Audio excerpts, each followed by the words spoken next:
Hello everybody, Chris here, and in this video we're going to be doing a 2017 updated version of my Getting Started for Beginners video on GIMP. So this is a complete tutorial for beginners who are either very new to GIMP or have never even seen this program before. So before we get into all of the tools and the different menus that exist within GIMP, first I want to point out what GIMP actually is. So if you've used any other kind of paint or photograph editing software, the interface may look pretty familiar to you. In the center of GIMP, we have our editing space where we normally load up an image or just create one purely from scratch. And we can edit that image using all of the tools we see over here on the left. And one of the advantages of GIMP and similar programs like Photoshop is that you have layers over here on the right. So whenever you make changes in GIMP, you can separate those changes onto different layers. And if you decide that some of those changes don't belong, you can delete a layer rather than deleting everything and starting over. So layers are great, and that's one of the powerful features of GIMP. So beyond just that, we can use GIMP for editing photos. We can use it for creating YouTube thumbnails, which I do all the time. We can see over here in this little top section that allows you to navigate between your open files. That I have a few I was working on, pretty simplistic ones up there. But yeah, if you ever want to switch between your GIMP files and you have multiple open, that's where you would do it. So one thing I want to point out really quick before we move on to the toolbox is that in GIMP we have a single windowed mode, which is what you're seeing right now, but you also have the option, and I believe it defaults to this, of not being in single windowed mode.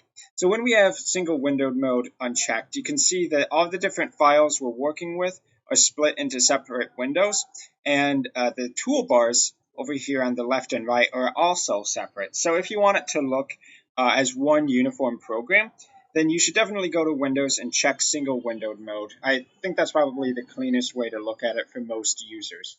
So let's go over to the toolbox over here. Whenever you want to do something in GIMP, you're going to need to select one of these tools, most things anyway.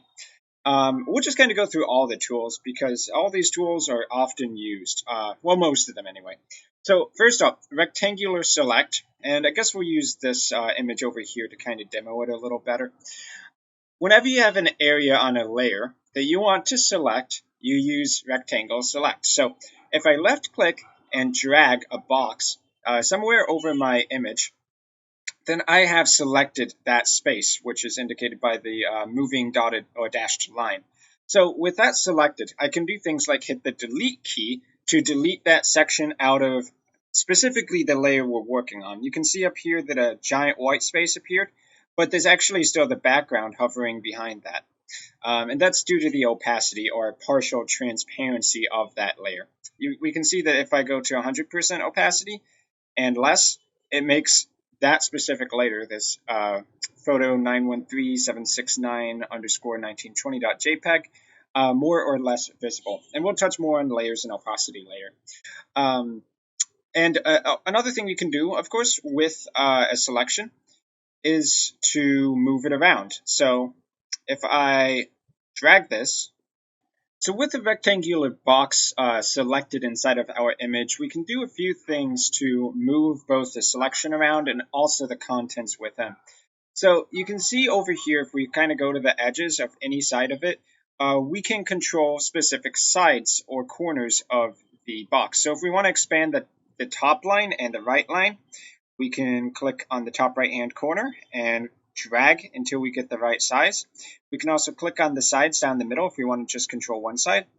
And if we click and hold in the middle of our selection, we can move where the selection box actually is. So as far as moving the content inside of that layer, inside of that selection, the method I like to use is to hit Control X to cut on the keyboard. To hit Control V, which you see creates a new floating selection or a pasted layer.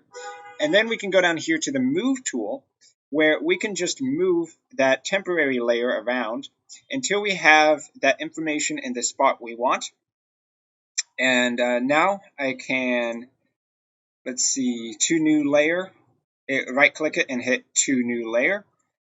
If we drag this down one layer, and right click again, there's another tool called Merge Down. So this combines layers, and now that moved box has rejoined the photo layer, basically making it so that we move this over there and it leaves a gap in the original location. You might want to fill that in or something like that. So I guess we could talk about the next tool, going a little bit non-linearly here, the bucket fill tool. So bucket fill by default is going to use a foreground color fill. That's the color you see over here on the top left in this color selection.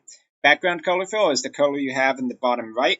And you can easily switch between those two colors by hitting this swap button. It looks like two arrows. And click it again to move back. So as long as we're on the layer we want to fill in, and there is a continuous color, like this black space over here, or this white space right here, we can left click to fill in that space. So very simple. But it doesn't have to be a solid color. It's also possible to do it with patterns. So in a GIMP, you have a decent selection of default patterns, and it's possible to go online to grab more. But we can use these patterns to fill in spaces like that. Now, personally, I'm not really keen on most of the default patterns. I don't think that they're particularly amazing, but maybe you can get some use out of it for some basic image editing. And a better option might be actually to use a gradient fill. So a gradient fill is going to go from one or multiple colors to different colors or levels of transparency over the course of your selection or your image. Now, if I do a gradient fill on this layer right here, it's actually going to fill everything. It's not going to respect the fact that this box is one solid color.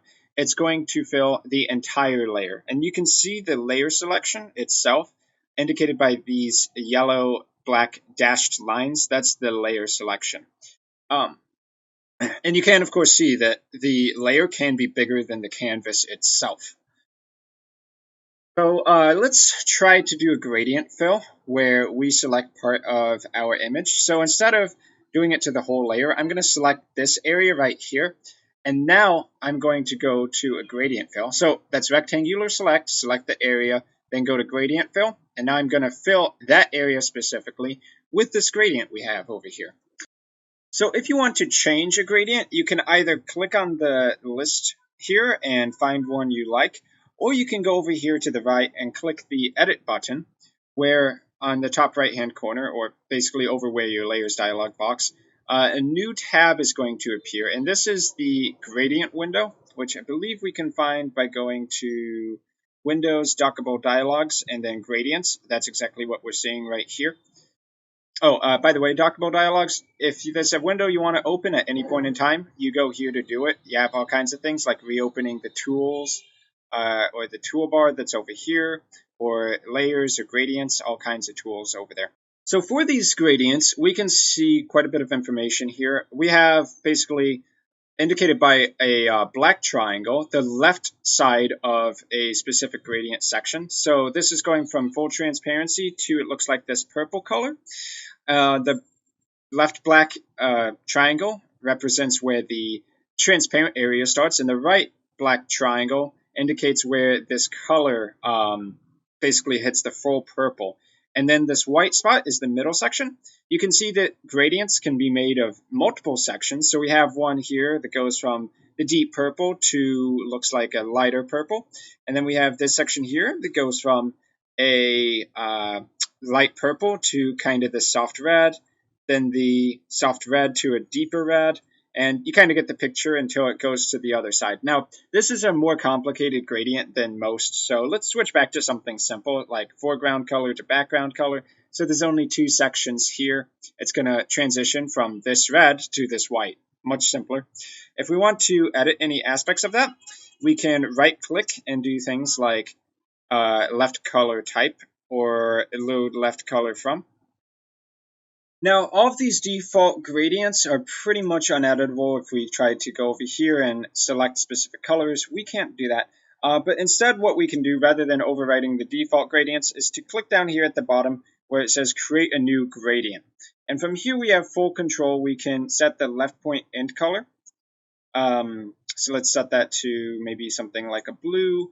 We can set the right point end color, which can be like a teal, and we can make that partially transparent by decreasing the alpha. And we can also create more sections by right-clicking and hit split at midpoint or split segment uniformly.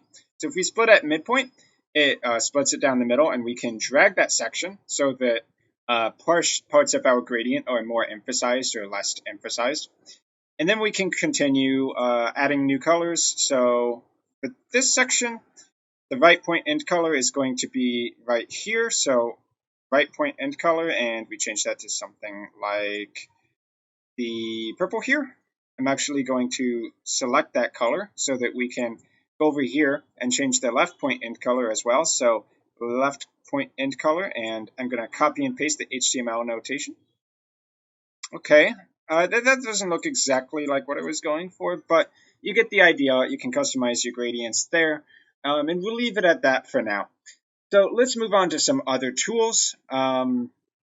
We have the ellipse select tool, which works exactly like the rectangular select, except instead of selecting rectangles, we are selecting ovals or circles.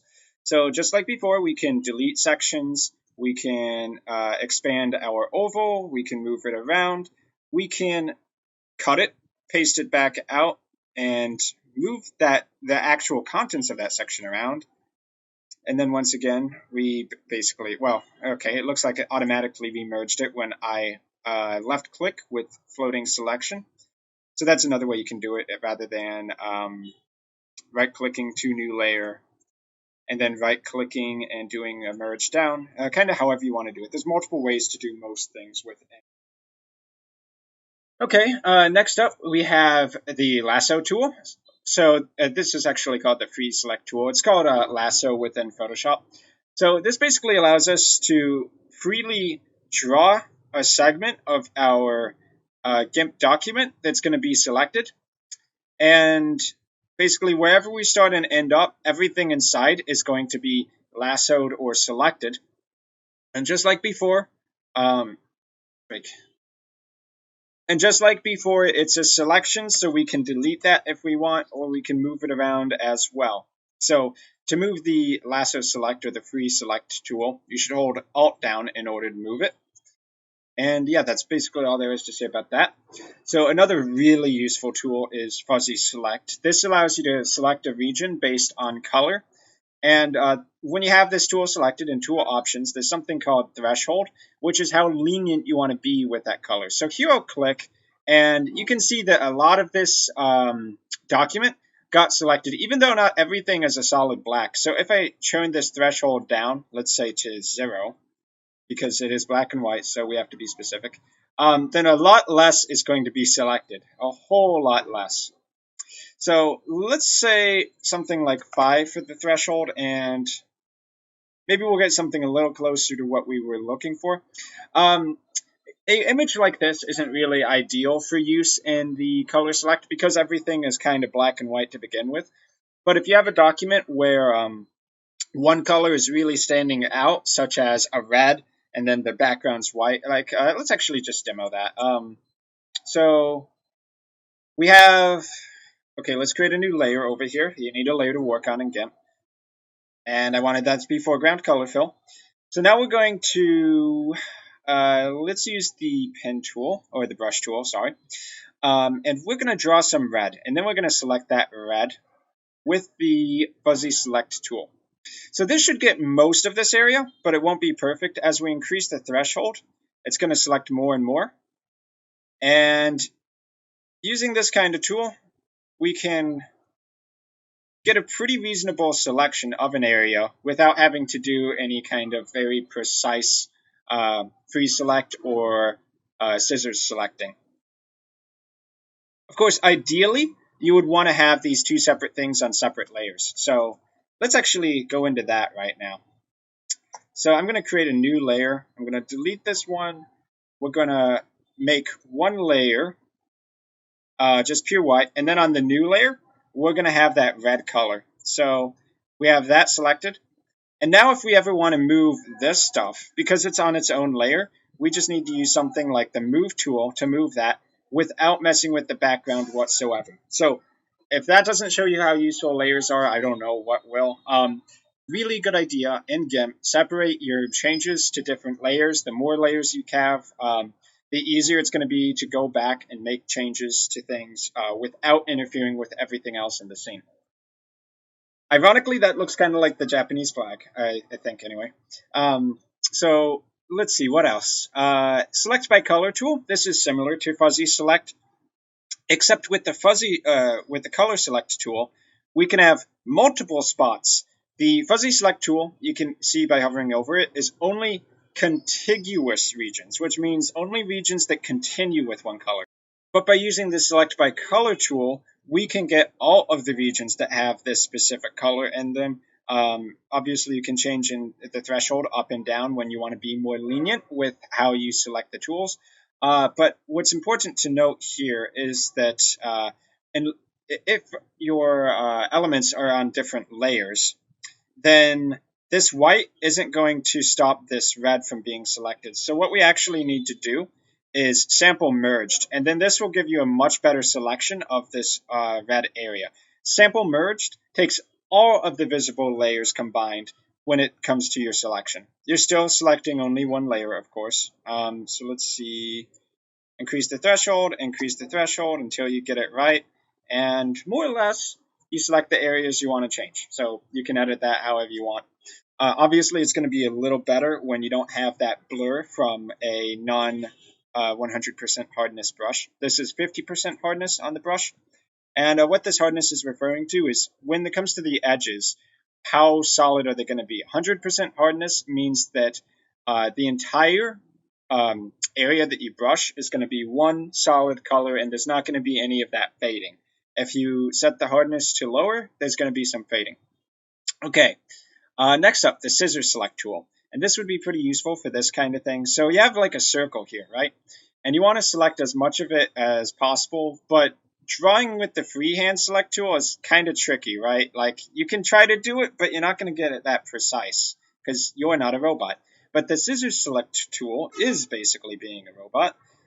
So with the scissor select tool, I'm going to press up here and create some selections around this area until we get, roughly speaking, a circle. Now, you can see that with this lack of solid hardness, it's not exactly a perfect selection. We can, of course, add more points in to kind of get it to be a little bit more accurate. But the general idea is that it's kind of going to automatically draw around the object, and we'd be able to select it and cut out. So as long as you've completed the circuit, you can click on the inside to get your selection, delete it, whatever you need to do. Probably a little bit more useful when you have solid colors rather than this transparency, but it's a good alternative to the free select tool. We're going to skip over the foreground select tool for now. I actually don't have a lot of experience with that particular one, so I don't think it's going to be too necessary for most people out there. Maybe we can create some future advanced tutorials for that kind of thing. But we'll go straight to the paths tool next. So paths is kind of like a pen select tool in other programs. The idea is you click somewhere and then you create a path by clicking at the main points you want the path to end up with. So the idea with the path is that you can get a pretty precise selection, and when you get down to the end, if you want to actually complete the circuit of the path, you can hold Control down and then click. You can see a little join icon between those two spots. And now we have a path selected, which actually gets created not in our image, but over on this paths area. So if we were to do something like a print out, and hopefully this will give us like a print preview. Yeah, there we go. You can see the path doesn't show up. So it's invisible until you actually do something with the path. And on the select menu of right click, we can choose from path selection, which means that with this path, it's going to create a selection inside of GIMP that we can do things with, like use the paint bucket tool to draw on. So you can see that for kind of blocky, precise shapes, maybe kind of geometric, that the path select tool may be useful for you. Of course, since that's a selection, we can do things like add in our weird gradients we created earlier. Of course, we can stroke the selection now that we have a selection rather than the path. So let's add a line there. And we can always just go back and use this path because it's always going to be there until we delete it. So if we want to stroke the path, we can do that up there in the path style. So if we want to stroke the path, we can always do that up there in the paths window. And if you don't see the paths window, go to Windows, Dockable Dialog, Paths. It should pop up there by default. Or if you're in if you're not in single windowed mode, it'll pop up in its own window possibly. Okay, let's see what else. Color selection, the color dropper tool or color picker tool. So if you have an area on your layer that you want to grab the color from, like let's say we want the gray from around this lips, you just use the color picker tool, click where you want it, and you can do a sample if you want to like grab from a big area. So this is kind of like an average. And that's going to replace your colors in your color selection boxes over here with the one you have selected. So if you want to grab like the background color too, we can do a selection. Now, of course, if you want to sample all layers, sample merged again. So by doing that, we can get this white text without actually selecting the text layer up here, the GIMP 2.8 text layer. So let's see. Yeah, this is just a really useful tool because sometimes you want to grab a color and you want to reuse it, and that's the tool to use for that. So next up, the zoom tool. If you have this selected and you left click, it's going to zoom in. If you hold control down, it's going to zoom out. Alternatively, if you want it to zoom out by left click, you change the direction in the tool options, and now left click is out and control left click is zoom in. Up to you what you want for that. Next up, the measure tool. If there's an area of your document you want to know roughly how many pixels it is, like let's say this text here, from here to here, we can measure that, get kind of a rough angle there. So you can see down here that line we just measured was 89 pixels and 0.64 degrees. I believe that's in a positive nature. We can also drag these endpoints up and down if we want to. And there we have a perfect 90-degree line there. So not a tool that I think is useful too often, but if you're designing something precise like web design, that may be a tool you want. So the move tool, we've already kind of covered that a bit. If you want to move anything like, let's say this text, that's going to be using the move tool, or this layer in the background. Pretty self-explanatory. So next up we have the alignment tool. First, I'm going to move this text up so that it's not aligned. And then with the alignment tool, we can, what we're going to be doing is selecting an element, basically a layer or selection in our document, in this case the text here, and we're going to align it to something. So relative to, I'm going to say active layer, and then I'm going to select the item I want to align it to. So I'm going to make sure that it's centering over there. I'm going to, or you should select it first rather, and then center it, and then center it. And now this GIMP text has been aligned relative to this layer over here. And to prove that, I'm going to move this way over here, and we'll do that one more time. So I'm going to use the active layer relative to. We're going to select this, and then I'm going to center it relative to that. And you can see it moves over. It's perfectly centered on the photo layer. And of course, there's other options in here depending on how you want to align, but we'll leave it at that for right now. So I'm going to hit Control Z a couple times to undo. Next up, we're going to use the crop tool, which allows us to basically cut off the edges of an image and only have what we want to be in the final product. So by default, if you have this crop tool selected, it's going to be cropping from the entire image. So if I want this image to be, let's say, this space over here and cut the borders off, I just drag a box, select it, hit enter, and we've cropped our image. Now that looks terrible, of course, because it cuts off the text on the outside. So let's say we only want to crop one layer. So current layer only.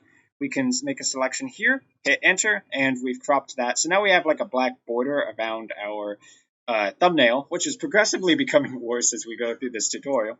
But yeah, that's how you would do a quick crop. Of course, there's also other ways to do it, such as you can go up here to image, do canvas size.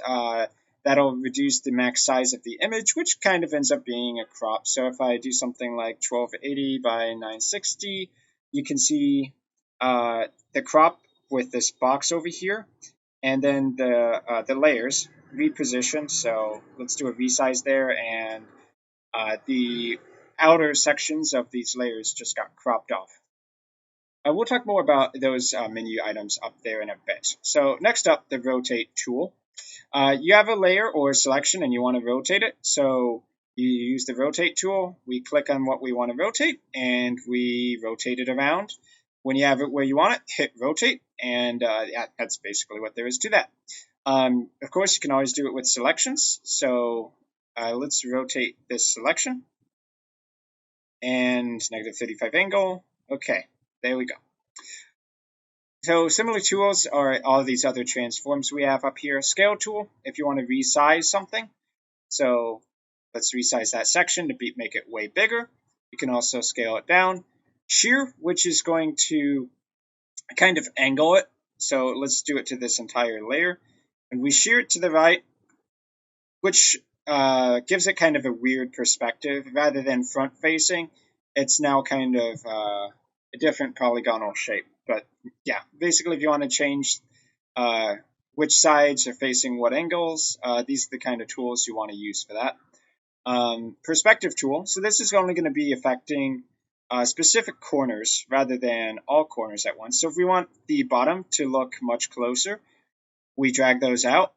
And now the top looks like it's in the distance, and the bottom looks like it's closer to us. But you'll notice that the layer, because the max size of the layer wasn't big enough, that the changes, they get cut off here. So nothing can be beyond the size of the black line layer here.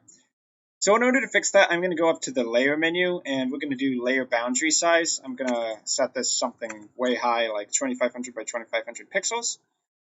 And maybe we want to move this area of the layer and position it kind of closer to the center. So I'm going to cut and remove that. And let's move this layer up here. So I'm doing a shift click with the move tool. And now let's go back and do the perspective tool one more time. So I'm going to take these bottom corners and make them way wider. Okay, and actually it's doing it to the whole layer right now. So the corners are way out here. We can go even further out than that. And we'll try transforming that. So obviously, because this is dealing with a pretty big size, it's going to take a little longer to process, but it's not too bad. Or it shouldn't be too bad, hopefully. Then we can move on to some of the other tools. Okay, there we go. So hopefully you can kind of see this bottom area has been stretched out, whereas the top area almost looks like it's a little bit further in the distance because we left those top corners closer together. Flip tool, if we want to flip something horizontally, we just left click. If we want to flip it vertically, we change the flip type or hit control, and then we flip that. I'm going to skip over the cage transform tool for right now, and we'll go to the text tool. So if you want to create text within GIMP, this is the tool you have to use. You can select your font here, either type in the name of the font or left click for a drop down menu, and any fonts you install on your computer should show up here as well. The size of the text is going to be there, and you can change the color of the font there. Now I recommend you use these two options before you start editing. If you left click, you can see that you have most of those same options over there, though I just find that I run into less issues if I use the tool options to set things up first. So now I have chunk 5x as my font, 200 pixels, white color, and I can start typing, so we'll say test. You can see the four corners and the sides of this text block. And you'll notice that when you do a text, it creates it on its own layer. And we can edit the corners, basically change the boundaries of this text box. You'll notice that by default, it's, well, actually by default, it would be left justified, I think. So that's where it's over on the left. Right justified moves your text to the right of the box. Centered puts it down the middle. And just like in something like Microsoft Word, we can hit the Enter button in order to add a new line and move it further down. We can also type in multiple lines. And it's also possible within one text box to change the settings on that particular, in any text characters you have there. So if I want to bold that, I can do that. If I want to change that to a different font like Sans, I can do that. Should be able to anyway. So for this particular case, if we type it over here, it might change it for the whole box. So I'm going to select this and type Sans. Okay, there, that's what we're looking for. So Okay, well you can see I actually let the text get cut off there. It still exists. We would just have to hit backspace and make sure it's in our box. But this text over here is a different font than the one down here. Alternatively, we could just add in a second text box. So second text, and drag that, let's say, over there. Now, one tool I'll show you guys really quick. Of course, this is things that we were originally going to talk about later, but I think it makes sense here. Under filters, light and shadow, drop shadow. If you want to make text stand out more, I would recommend trying this drop shadow script. So blur radius and increase the opacity. And this is going to apply a drop shadow to whatever layer we have selected, in this case the text. So I'm going to hit OK here. And you can see that it gave shadow to the text. So that's a really good way to make your text stand out. Just that should be relevant since we're talking about the text tool right now. So I'm going to hide these layers. Oh, and by the way, the drop shadow layer is its own thing. It's not a permanent change to the text, but it's another layer behind it. So if I was to move this text, or move the drop shadow, then we would probably want to reapply that drop shadow on a new layer and delete this one. So next up, let's talk about the pencil tool. Okay, I'm going to select this pixel area over here. So usually the pencil tool would just be used with pixel selection, and we have 50 pixels. So this is going to kind of do a very blocky drawing. We can also select other options like these brushes, but that's not really using pencil. It's kind of just using like a paintbrush without the hardness or the soft edges. So you can see the difference here between a pencil brushstroke and a paintbrush brushstroke. Also, notice that the pencil pixels are very blocky on the edge, whereas with the brush, it tries to be kind of soft and smooth. So if you want hard edges, the pencil tool might be what you're looking for. So for instance, if you just want to draw a straight line, kind of like underline text, which you can actually underline just by using the text tool too, but let's say you wanted to do something like this, you could just draw it with the pencil tool, and that's one option to do it. So next up, the eraser. Let's say that we don't want that at all. The exact opposite of the pencil tool, we can just erase this section. Notice that it only edits the layer that you're currently on. Another really good reason to keep your things separate. So we can erase this layer all day without affecting anything from the other layers.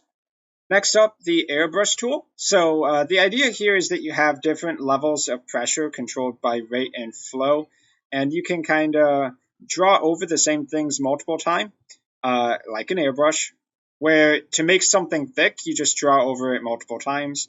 I think this is the kind of tool that's going to be a lot more useful for people with a graphics drawing tablet, but you get the idea there. We can increase the flow so that each time we go over it, it's a lot thicker. And for stylistic purposes, that could be a useful tool for you. Similarly, the ink tool is going to allow you to do calligraphy style painting. Much better, of course, when you have a drawing tablet with some sensitivity input. You're not going to get a lot of use out of it with the mouse because a mouse left click only has one level of sensitivity. But if you use a drawing tablet, you can kind of get some of these lines to be thicker or lighter depending on how hard you press down. Next up, the clone tool.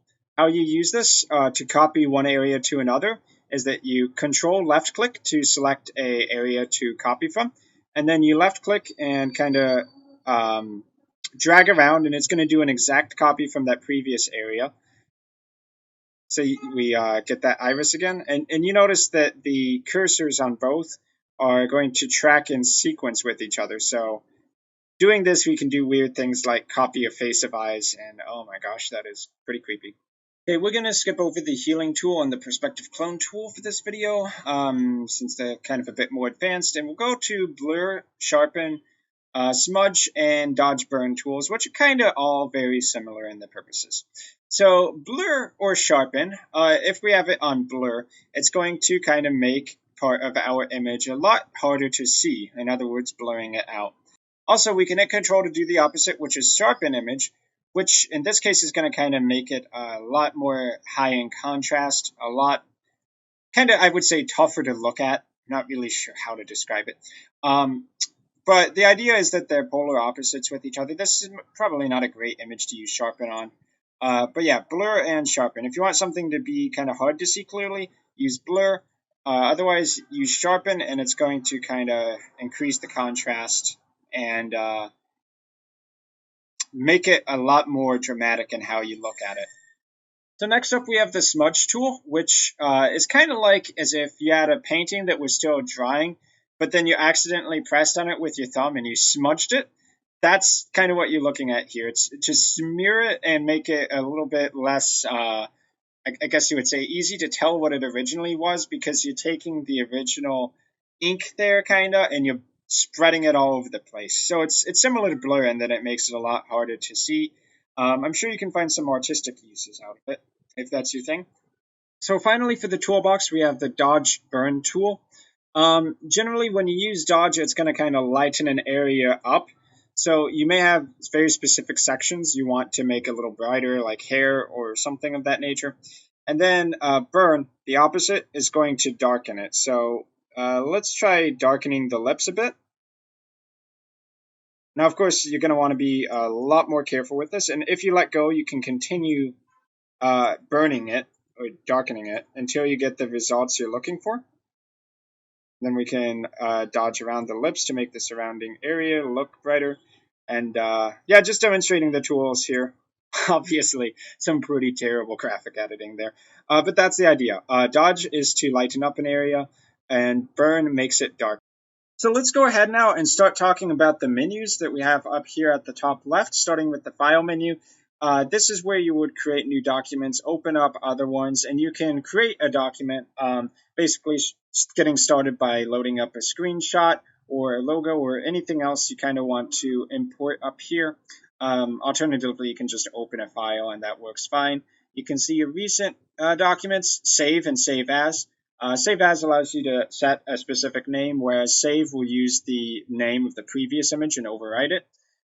You can save copies. You can export to different formats, which is actually important here. So you can see in the top left, this is a .xcf file. That is what GIMP uses for its basically GIMP documents, where you open them up and you can still edit them. But when you actually want them to show up on the web or something like that, you want to export as a PNG. This export option uses the last export settings, but you can export to all kinds of different images here. .jpeg, probably the most common. You also got other ones like .gif, .png, pretty much whatever you want to export it to, GIMP can do that. And then you can, of course, close all of your open documents and quit out the program. As well as if you're going to print, you can set some settings up for how it's going to print out, what kind of paper you're using, make sure it looks good in the printer preview, that kind of stuff. And the edit menu, we have options like undo, redo, and seeing the undo history. So if you want to undo something, basically revert the last change, hit Control Z, or you can go up here. If you want to redo the last undo, basically something that you undid but you actually did want it, you can hit Control Y, or you can go up here to the edit menu. Anything that you have selected, basically like some pixels, I like to use Control X to do it, but you can go up here and hit cut. You can see the shortcut is Control X, and basically cut those pixels out, which gets put into the buffer. And when it's in the buffer, you can use paste or paste into to copy that clipboard contents. The clipboard contents is whatever we just cut out or copied. And we can paste that in. So with paste, we have that information here. So, and we can paste it again, Control V, Control V, Control V. You get the idea. That's exactly the same thing as what you have up here in the menu. And you can see what's in the buffer by going over here and pasting named. So, okay, actually, that's a new window I didn't know about. So there is actually a paste buffer window. So dockable dialogues, let's see, buffers. So we can see we have this here.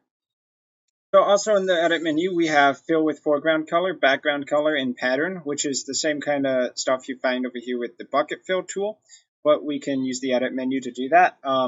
Also, you can see shortcuts for it, control, and then the comma, control period, and control semicolon. So we can try that here right now. Control comma, filled with the black foreground color. Cool. Also, if you want to edit any preferences within GIMP, that's one of the things you can pop this up and open for. We won't go through all these settings today, obviously, but that's probably the first place you want to check for setting up options. Next, we have the select menu. So if you ever wanted to do something like select everything on a layer, you want to get rid of your selection, or you want to select from path, you notice those are the very similar options that you have when you do a right click and then select, same menu more or less. Then you can do that. So select all is going to grab everything in your current layer. You see it doesn't select everything in the document, but just the current layer. And yeah, that's more or less what you got going on over there. You can also invert the selection if you want to like select everything that's not that you don't have selected in that layer. So okay, we have this box selected, we invert that, and now we're actually editing everything around it. And then below those tools, we have options for changing how we're selecting this area. So with the feather tool, we can basically get the corners to kind of curve rather than being a hard rectangle. So by doing that, we can kind of add smooth corners to it. Or we can select a border, which is only going to select the outer pixels, so 10 pixels or something like that. And then now we have a border of that area selected, and we can fill that in, I imagine. Let's try doing that. Let's try doing it with a color that will stand out more, so like red. Okay, and yeah, somehow we got the border of the entire layer there, but you get the idea. And you can also increase or decrease the sizes of your selections with shrink and grow, pretty self-explanatory. Rounded rectangle, also going to get you similar results to feather, of course. So rounded rectangle, and there we go. In the view menu, we mostly have a lot of tools for controlling what's going to be showing on screen and what's not. So in GIMP, you can have guides, which are kind of these lines that go down the middle or the side of an image and allow you to kind of snap things to it or serve as a reference point. We also have a grid where if we toggle that on, we can see the entire document in basically a bunch of squares. Now, these squares don't exist. They're not going to print out, but you can do things like snap to grid, snap to guides, and they're just for reference points. You can also increase and decrease the zoom up here and make your program full screen, but it's already pretty much full screen for me. But okay, well, full screen including getting rid of the bar at the bottom. So in order to set up a guide, you actually go over to the image menu, so image guides, and I'm going to create a new guide by percent, so 50%. We have this blue dotted guide, and now if we want to snap anything to that, because on the view menu we have snap to guides, I can just do something like drag this over here, and you see where that center cross gets close to the guide, it's going to snap. And that's the idea of snapping to guides, snapping to grids. You can, of course, change the size of your grids by going into preferences, so edit preferences. Yeah, that's most of the kind of stuff you have going on there. You can also control whether or not the rulers show up, so show rulers, hide rulers, and those are currently measured in pixels, but they can measure in other things as well, like inches if you want. So these inches are determined by the document's DPI, basically density pixels per inch, I think, which is how many pixels across is 1 inch. One setting you can set up while you're printing out, or before you print out anything. Okay, let's see. In the image menu, canvas size, we kind of talked about that. If you want to scale up your image, the actual canvas, all your layers combined, what the total canvas size or the total workspace for your image is, we can do that. So by default, it basically snaps the height and the width together. I currently have that not enabled. So if you see that link broke, then click that. So we can increase the size, it goes up to 2000 pixels, and this goes up correspondingly, and we resize it. It doesn't resize the contents of the document, it just resizes the workspace, what would actually print out or what would actually go into an exported PNG image. Okay, likewise, if you want to actually scale it, but I'll actually scale all the layers as well, scale image is going to be really useful there. So let's do that again. 2000 scale, and this is going to make all the layers get really big. And yes, they may get distorted a little bit if you're scaling upwards, so be aware of that. I believe that GIMP has some tools, there's interpolation tools for kind of scaling without losing as much of the, I guess you would say, detail as possible. So it kind of, with guesswork, kind of figures out how it should look if it was just taking the image and making it bigger without making things too blurry. But if you turn off interpolation, that's when you'll start to get some blurs. Okay, under image, configure grid. If you, like I was talking about earlier, if you want to change the size of the grid pixels or you want it to be dashed rather than solid, you can do that there. We're going to just kind of quickly go through the menus here because this video is already getting really long. So hopefully this is covering most of what you need to know. And if you do have any questions, feel free to let me know down below, and maybe I can cover them in future videos as well. Also, more information was covered in my GIMP course on Udemy. Maybe I'll put the link to that down below too. So let's see, layer. This is kind of like the layer dialog box. You have a lot of the same settings over here. So you can obviously create a new layer under the layers box just by hitting new layer, but you can also go up here to new layer. You can duplicate layers. You can merge them down, which we demonstrated before. Delete layers. Add alpha channels to layers. So not every layer will have an alpha channel by default. Like particularly if you get a background layer here by default, those don't come with alpha, and you can add alpha in it. Transforming a layer if you want to flip it across. So we can demonstrate that real quick. So transform, flip horizontally. Okay, there we go, and you can see it flips the information. And scaling a layer particularly, that's going to be pretty useful. So if you want to scale just one layer, you can use this tool. So let's drop it down to like 2500 pixels width. And rather than scaling everything in the image, it's only scaling this particular layer here. Next up, the colors menu. Whenever you want to change a layer and you want to change a color on it, you want to modify the colors in the foreground, the midground, or the shadows, which you can do with color balance. Increase brightness, decrease brightness, increase contrast, or things of that nature, or even invert an entire layer's colors like that.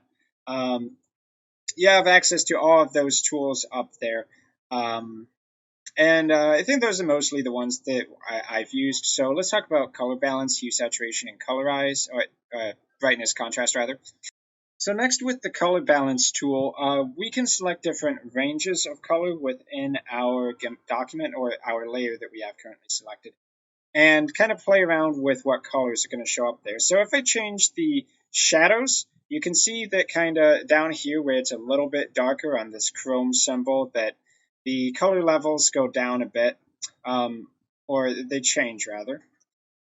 But if I go to highlights, it's going to do very different changes because these are the areas which are brightest on the layer. So that's why that's getting affected more specifically. We can just kind of bring out some of the colors more dramatically than others. And you can see here how if you have an image, especially if you have a photo image, that you can do some pretty crazy color effects there. Now, with hue saturation, you're kind of more talking about the entire image all at once. So if I bump the hue, we've changed the color to something kind of like, I don't know, anti-chrome logo or something like that. You can increase the brightness, decrease or increase the saturation. Pretty self-explanatory. A very useful tool, though.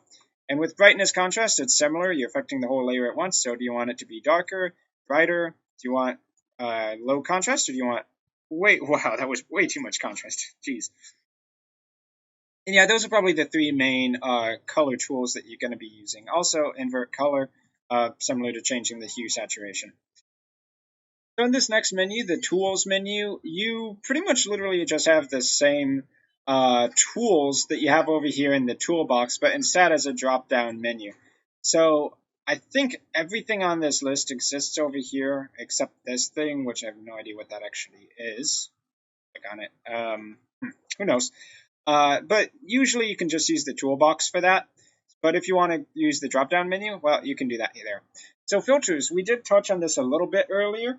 If you want to apply an effect over your image, then filters is going to be the place to do it. So we did talk about drop shadow before, where we can take any layer and give it a shadow, make it stand out more. And that's a really cool and useful effect. But you have a lot of other ones over here too. So like, for instance, you can add border to an image just by using that tool. And you can see it's kind of got these edges on it. So it's almost like a picture frame. You can do things like go to the artistic menu and you can cartoonify a image. And this is probably not a good one to use for it. Well, we can try it. Okay, that's going to be better on big. We can also go down to something like the artistic menu and try something like last tile to kind of dramatically change how it's going to look. So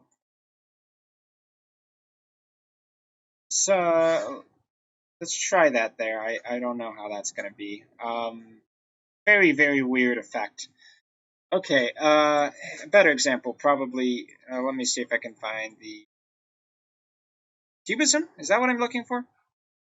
Okay, well, that's one example. So cubism, that's actually kind of cool. You have a lot of different options here in the filters menu, and for the most part, you just have to go ahead and look through them. Common ones like blurs up there at the top, lighting effects. If you want like a lens flare, you can do that. Set the location of the lens flare, and there you go. Yeah, and that's pretty much all there is to that. It's kind of like you need to explore a bit, figure it out for yourself, and see what you can create using those filters. Okay, and then finally, the windows. There are a lot of windows in GIMP that we didn't really touch on, but the ones we did touch on are the ones you're probably going to be using the most. But if you ever need to open something else up, like you need to open up the buffers, or you want to open a fonts dialog, this is where you would do that. But yeah, once again, the two most important windows that you're almost always going to have open are the layers, which is over here, and the toolbox, which is over there. Toolbox, you go Windows Tools. For the layers, it's dockable dialogues, and then layers or Control-L on your keyboard. And you can also open recently closed docs by going here. But you can see I don't have any recently closed ones, so it's only if you did close one. And then on the Help menu, you can open up the GIMP manual, see what plugins and procedures are installed into GIMP. And I would say if you ever want to get more information about how GIMP works, a good source is going to be docs.gimp.org/2.8/en or whatever the current version is / your language. And you can go through here and read up information about just about everything in GIMP as well. So with that, that's going to be the conclusion of this relatively complete tutorial for beginners in 2.8 version of GIMP. I've been Chris. Thank you very much if you stuck around to the end for going through all this content. I really hope it's helped you out to learn a lot of these features within GIMP. And hopefully I'll see you guys in my future video content. Hello everybody, Chris here, and in this video I want to show you guys how we can start importing photos or other images into GIMP so that we can start editing them inside of the program. So there's a few different ways you can do this. The quickest way to bring in your first image is to have GIMP open, as we do here. And then if you have an image on your desktop or in the File Explorer, like here, you can left click and hold on one of those images and drag them into the application. Now this will only work if you don't have any active images open at the moment. So this only works for the first image or series of image. But if we drop it in, it's immediately going to load that image into GIMP, and it's going to put it on its own layer over here on the right. So we'll be able to start working with that single image. Now, if we want to bring in multiple images at once, we would select all of those by left click and dragging until we get a box over the images on our desktop or the images in our folder using the File Explorer. Then we can drag those in the same way, and it's going to load up one different document for each of the images we load into GIMP. So that's how you can do a quick mass import. Now let's say that you already have a couple open documents and you need another way to do it. Well, one way you can load up an additional image, and I'll do it by closing that one out there, is you can right click on an image anywhere on your desktop or File Explorer, go down to Open With, and choose GNU Image Manipulation Program, Or if you do not see GNU Image Manipulation Program or GIMP, you can come down here to choose another app where you'll be able to select GIMP from the list of programs on your computer. But if we choose Open with GIMP, it's going to take that image and it's going to load it in here as another photo we can edit. Even though we already have a few open, that method still works. Another option we have is to actually just use the File menu. So if we go open to File, Open, and then we find the location on our computer where the images are stored, we can select that image and just click Open. And now it's going to import that image once again. So that's 3 ways you can load in images or photos into GIMP to start editing them. I've been Chris. I hope this video has helped some of you guys out there getting started with GIMP. And I will see you guys in my future video content.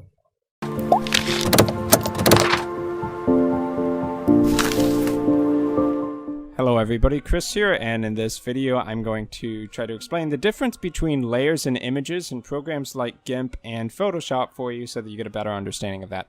So in this document I have one single image, and that is what you see on screen. Everything you see before you and the bounds basically represented by these dashed yellow lines on the side, and that is the image we're talking about. It's the entire document composed as one single object, and that object we export as a PNG or a .jpeg or some other image format for displaying in other sources. I don't know, Facebook, wherever you want to post your images. And over here in the layers window, which you should have on the right by default, but you can recover by going to Windows Recently Closed Docs or Dockable Dialogues to make it pop up if you don't have it. You'll notice that the image is broken up. It's separated into 5 different sections. Now by default you only have one layer in your image, but people who generally work with these programs a lot find that it's very helpful to break your image up into different sections. And the reason for this is that if your document is broken up into different layers, different sections, you can interact with part of your document in a way, make changes to that without destroying the work that you did on other segments.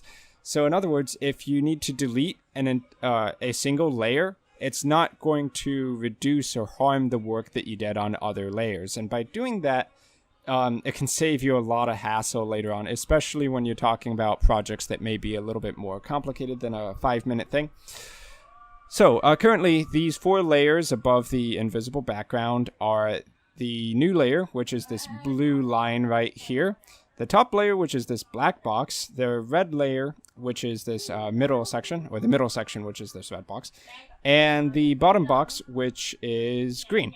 So these are all separate elements of the document, and for the most part they don't really interact with each other, with the exception really that depending on the hierarchy you have set up here, one may show over the other layers. So you can kind of think of it like layers of a cake, in that part of the cake is going to be on top of the other cake.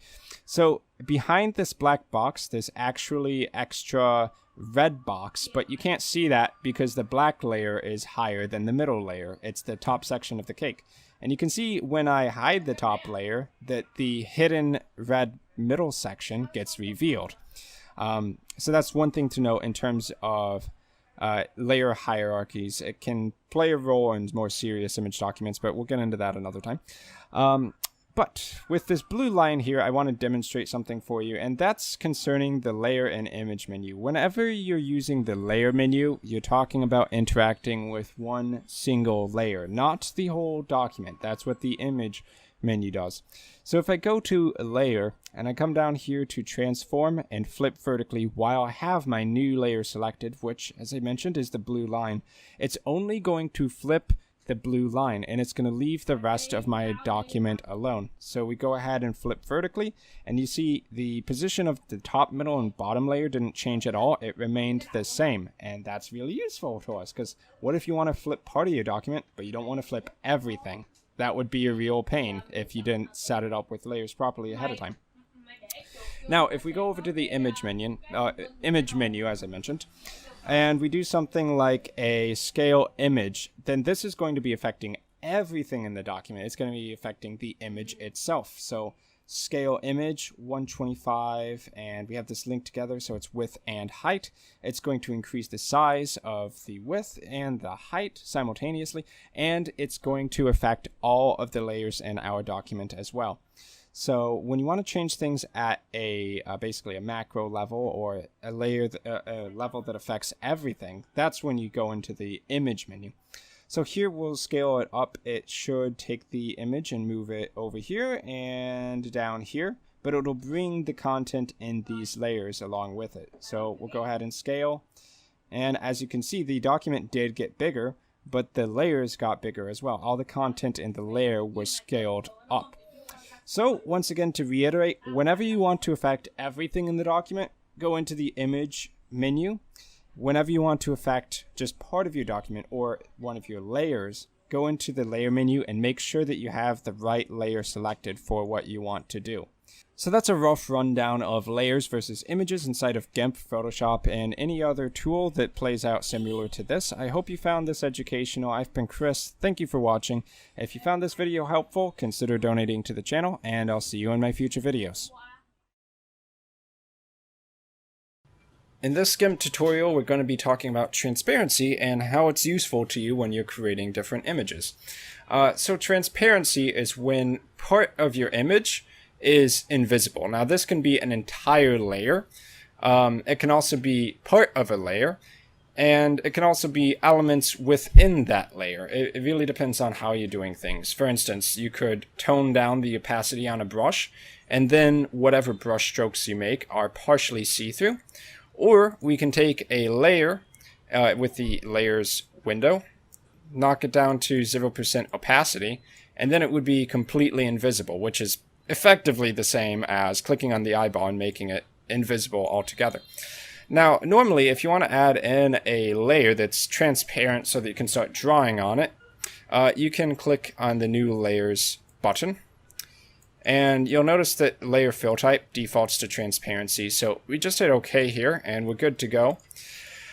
Now, let's say, and this would be a common case, you actually want your background to be completely transparent. Just get rid of the default white background. You can disable its visibility by clicking on the eyeball, or you can right-click and delete the layer. Up to you how you want to do it. Now, with our currently transparent layer, everything in it is transparent. There's really no data here.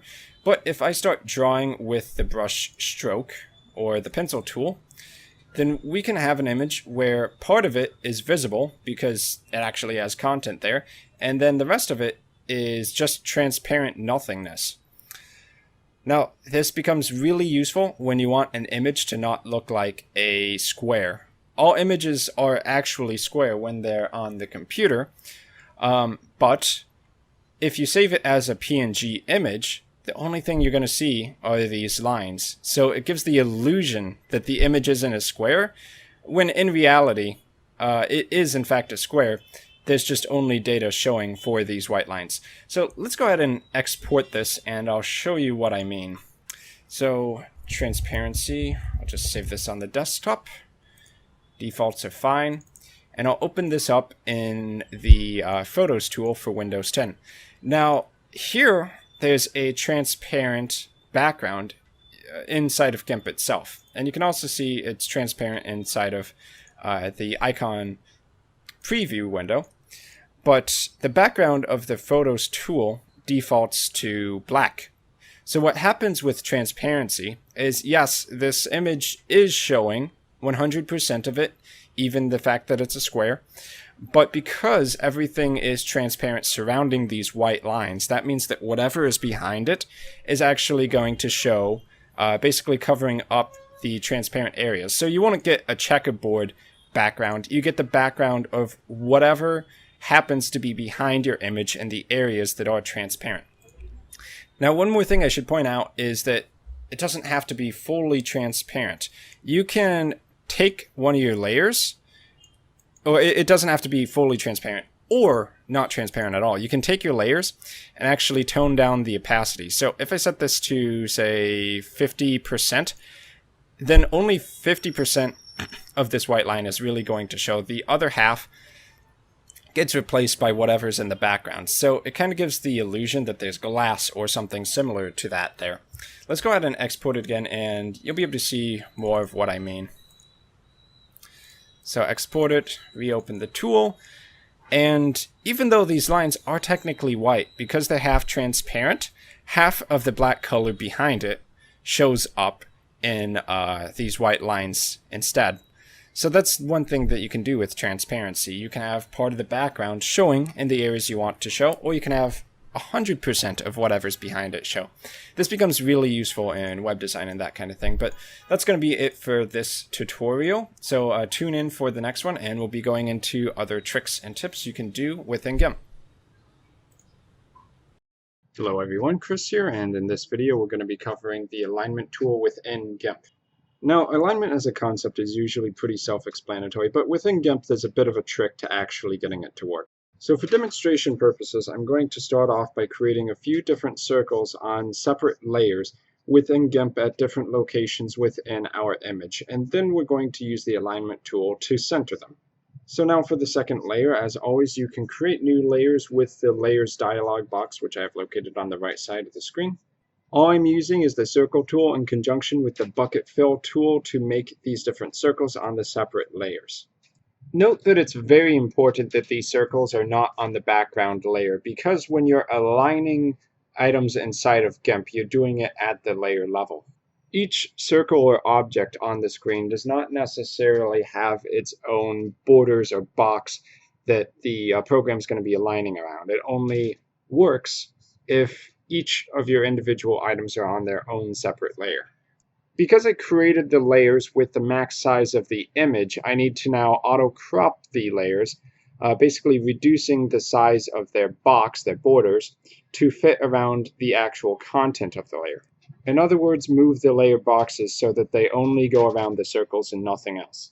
Now with the Align tool, it defaults relative to the first item selected. So I will select Circle 1, and now by holding Shift, I'm going to select Circle 2 and Circle 3. Now by hitting Align Middle of Target, it's going to take the other two circles and align them vertically so that they are positioned in the same spot as the first circle. You can see that by hitting the other alignment options, it works the same way. Everything is in reference to the first selected item. But remember, this only works properly if your layers are cropped correctly. So if a layer is much larger than the content of the layer, such as the circle, then you're going to get some strange results. Another setting for the relative to drop-down menu is active layer. In this case, whatever layer I have selected in the layer window is going to be the reference point for the different items I'm aligning to. So I don't even need to select the first item, just everything in the stack is going to align to the currently selected layer. As you can see, because the circle layer is the one in the middle, that's where the other two objects are aligning to. So that's all for this brief tutorial of alignment inside of GIMP. Till the next one, see you then. Hello everybody, Chris here, and in this video I'd like to give you guys a quick rundown of what kind of image format you should be exporting to when you're done with your project inside of GIMP. So the three formats I'm going to be talking about today are probably the most popular ones. They're PNG, a portable network graphic, JPEG, and a GIF file. So these are three different image formats that can be used for different purposes. So kind of the most universal one is a PNG, otherwise known as portable network graphic. And the idea behind a PNG is that generally it's going to take up more file space, but it contains extra data for transparency. So in this image, I have a transparent background. We know that because we can see the checkered stuff that appears in the background when we do not have a solid colored background.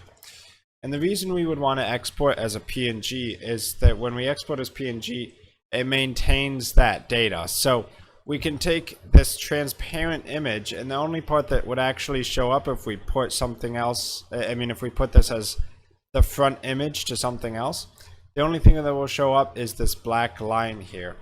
So we would go to File, Export, and then make sure it's exporting as a PNG image. Of course, once again, the downside there is that it takes up more file space. Now, when you don't need transparency because you have a solid colored image, generally a photograph, or anything that just has a background color that's 100% not transparent. Then you can use JPEG, and JPEG files are going to reduce the file size. When you need images but you don't want them to take up a lot of file size, it's a good option for you. So if you ever wanted to do that in GIMP, you would just export, but you would change it from PNG to JPG or JPEG. Now, GIF is similar to a JPEG. I do not believe that GIFs can have alpha transparency in the background. But what a GIF can do and that a JPEG can't do is basically become a sequence of images as a animation. So one thing you'll see on the internet, if you haven't already, is animated GIF files. This is where basically there's 2, 3, 5, something like that images in a sequence, and the GIF animation will play just by quickly going between them. So when you export as a GIF file, you have the option of taking multiple layers in GIMP and having them export as completely separate images, but melted together in one animation file. So if we ever wanted to do that, we could do File Export, make sure it is a GIF file, and then you would choose As Animation. You can choose whether you want it to loop, and you can specify how long it takes before you go between layers. You do all that, you export it, and you're going to get an animated GIF file that you can watch or that you can post online to various social media sites. So yeah, that's the 3 main formats that I would use. There's other ones that exist out there by like BMP, but really for 99% of purposes, these 3 JPEG and .gif files are going to be all you need for most image content. So I've been Chris. Thanks for watching this video, and I guess I will see you guys in my future video content.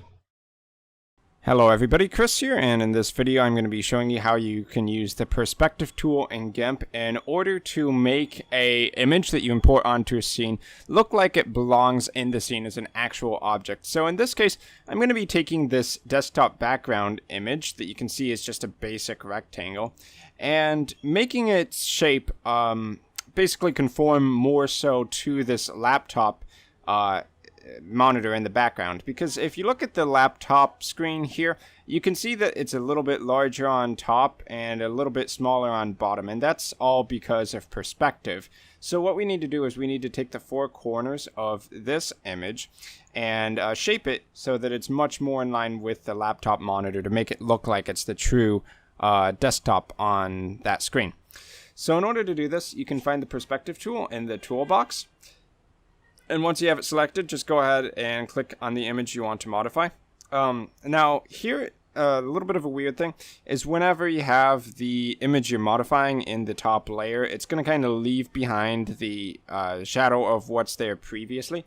And how I can get around that is while I have the perspective tool on that layer, I'm just going to move that layer down so that when we adjust these 4 corners, it's not going to leave behind basically the previous image or the current image unmodified, and so that we can see in the background where the laptop monitor is. And that helps us out a lot because we want to get these 4 corners as accurate as possible.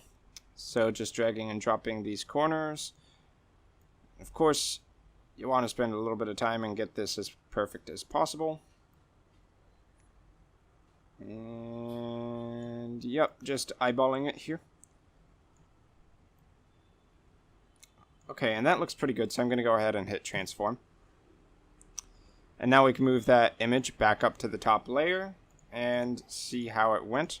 Obviously, there's a little bit of a graphical issue in the bottom left-hand corner there, so I'm going to use the perspective tool one more time to change that. And we'll transform again. Okay, still a little bit. So one more time, very much trial and error. You can also hit Control Z to undo if you think this might be stretching it in some weird ways. Okay, so now we can see it with the image on top of it. And let's show before and after. It's not perfect, of course, but it is pretty darn close to looking like that desktop is actually in the computer or on the computer screen there in the background. So this is one use you can use for the perspective tool. So I've been Chris. Thank you for watching. I hope you found this video useful. If you did, consider donating down below, and I'll see you in my future videos. Hello everybody, Chris here, and in this video I'm going to be showing you how we can blur out a background very efficiently inside of Photoshop CC 2018. So in order to separate the parts that we want to blur from the parts we don't want to blur, we should use the lasso tool that's available up here on the top left. If you needed a much less precise tool for selection, you could use a rectangular marquee or elliptical marquee, but the lasso tool just gives you way more control. So let's say in this instance, we wanted to take this guy and make sure he is the item that's not blurred out. All we need to do is use the lasso tool and draw roughly around him, taking as much or as little time as we need to get a decent shape here. And just go all the way around until we can complete a circuit. And once you've done that, we've isolated that guy from the rest of the document.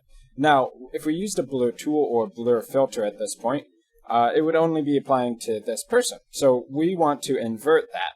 So you can go up to the select menu and choose inverse or Shift-Control-I on your keyboard. And now if we go down here to the blur tool, for image this size, I would recommend that you do increase the size quite a bit here so that it's going to blur very heavily in a lot of area all at once. We can just kind of start blurring by left-clicking and holding it down without any fear of accidentally blurring out the person that we don't want to blur out. So basically, we've just made that person immune to blur, and we can go crazy with the rest of our image. Now that might take a while though, so an even quicker way would be to use a blur filter. So if we go up to Filter, Blur, and typically you would do a Gaussian blur as the most basic type of blur. You'd come in here, you can see the preview, and note that in this preview you can see the person still being completely unblurred. And depending on how much or how little blur you want, you increase the pixels to get it more blurred out. And once you're done, you hit OK. So we easily were able to blur out the background in just a few short minutes. If you wanted to, say, keep all of these people around, you could just use the lasso tool and try to cut around the people instead. Also a less effective way, but if you have less colors going on in your photo, you could also do select color range to target specific color areas in your document. But lasso tool is what I would normally recommend, so that's going to be it for this video. I've been Chris, thanks for watching, and I will see you guys in my future Photoshop content. Okay guys, so in this one we're going to be covering X and Y resolution within GIMP. Now take a look at the scales we have going across these two different images I have pulled up here. They're both in inches, as we can see down here in the bottom left, zoomed into 100%, but you can see that the scale for one, an inch is considered a lot less on this one than it is on this one. Basically, more space on the actual document itself is being quantified as 1 inch. And the reason for this is that I have the X and Y resolution set higher on this document than the other one. Now, what does all this mean? Well, what it means is that when you go to print one of your documents, one of the graphics that you've been making, if you have your X or Y resolution set higher as the pixels per inch or pixels per whatever, then that document is going to print out a little bit nicer. It's going to have more data or more points per inch on your printed document. So how you would actually do this is when you're creating a new image, as you can see right here, you can click on Advanced Options. It defaults to 72 as the pixels per inch, same with Photoshop. But you'll notice, or you may notice if you watched other graphic design tutorials from other people, that a lot of them will actually set the X resolution higher. So it might, or X and Y resolution. So it might be 100, it might be 150, which I would say is probably plenty good enough for most purposes. And in some cases even goes up to 200 or 300. Now this is really only relevant if you're going to be printing documents, but if you plan to design anything high quality, like let's say a poster, for instance, that may be going up on a storefront, then you probably want it to print in at as high a quality as possible. So when you start your new documents to work for that, you probably want to be working out of a high resolution per inch so that your finished document will not only look nice on your computer, but it will actually look nice when you go ahead and print. So this is just a quick tip for you. If you have any quality issues, try boosting up the X and Y resolution. Now, one more thing I'll point out is that if you've already started your document, you can change the resolution in the print version by going to Scale Image. And you'll see the X and Y resolution here. Just the same, you can change it. The problem is if you change it after you've already worked with the document, then you might have to scale certain elements of your document. If you've, say, incorporated any images in, it might mess everything up because you have to account for that higher resolution, which might mean also increasing the actual number of pixels in your overall document or something along those lines. So it's always best if you have the pixel resolution decided before you start working on your GIMP image. So that's all for this video. See you in the next one. Hello everybody, in this video I'll be showing you 2 ways in order to combine any object or person with any background of your choosing. First, we'll be starting things off with the easy way, which is to use the magic wand tool. Now this is really only viable when you actually have a background that is very different or a solid color as compared to the object you want to isolate. The reason for this is because the magic wand tool selects like colors based on the threshold. Now if I am to lower the threshold here, which is what we would want to do, to only select the black, then it will select less colors that are different than the one I selected. In other words, if we have a threshold of 0, it's only going to select black colors, and as we increase the threshold, it's going to target a few other colors that are very similar to that black. Now, as interesting as it is to select and remove part of the woman in this picture as well, it's not really what we're shooting for. So in order to have this work, we're going to need to drop the threshold down dramatically. So now, by lowering the threshold, I'm able to select more or less just the black. You can see a couple defects somewhere in the image because the background isn't perfectly black. This is the same kind of issue you'd run into if you had a green screen and it wasn't perfect for live video production. However, here, since it's literally a few dots and it's a static image, we can just manually remove the rest. Now, a minute ago, you will have noticed that the black background was replaced with a white background, and that's because the layer doesn't have a layer channel yet. So in order to have this work, you have to right-click on the layer and hit Add Alpha Channel. Now this time, when we remove the background using the magic wand, it just replaces it with transparency. From here, as I mentioned, we just need to use the eraser tool to get rid of these few defects, and then we can drag any background image we want into this GIMP document, and we'd be able to have this woman basically transplanted into that background almost as if she was there. Now, although this will look pretty good and it does accomplish our effect, to make this truly convincing, you would have to spend a lot more time on this to really manipulate the images and possibly mess with the perspectives, make it so that it really seems like the woman is there. You'd probably want to make her smaller too, obviously. But for our purposes, this does demonstrate how you can basically take any image, and as long as the background is easily selectable with the magic wand tool, all you would need to do is magic wand out the background and then put the object or character or person over any image you need. But now we're going to go ahead and do a harder example where the magic wand tool doesn't precisely work. As you can see in the background of this image though, although it is dark, there's a lot of extra little details to it, like poles and objects in the background itself instead of just a solid black background. Although the magic wand tool would work to an extent here, it'll be very difficult for everything to be selected in the background, or enough to where we wouldn't really need to use eraser or other tools like the lasso. Now, that's not to say I wouldn't recommend starting with the magic wand tool. If you can isolate a good portion of your document, and as long as it's very distinct from the object you're trying to isolate, like the white shirt here, you should be able to get some good progress in with the magic wand tool. With other images, it might just be too similar in order to get any progress with the magic wand tool, however. So with the magic wand tool, I'm going to continue removing the background. However, once again, by just adding the image into a new GIMP layer, it doesn't have an alpha channel. So in order for this to work properly, you're going to have to right-click the layer and add an alpha channel so that the background can show through. Now, going through the same steps as before, as we start using the magic wand, we can see that the background comes into focus. However, as I mentioned, with this image and other images like this, it's not going to be a perfect transition. So we need to show the other way of actually handling this. And that's going to be through diligent hard work using the eraser tool and similar tools like the lasso to get rid of the rest of this extra background from the original image. Now here you'll notice I'm getting rid of the purple that's bordering on the skin of this person. And what happens when you use the magic wand tool, if it's not a perfect transition from one color into the other, is that on those borders sometimes the colors will stay. So by using the eraser tool, we can get it to look much more accurate. To hide the fact that there was ever an original background that was separate from this new landscape background. This is where you need to zoom in really far into your document and just take your time with it.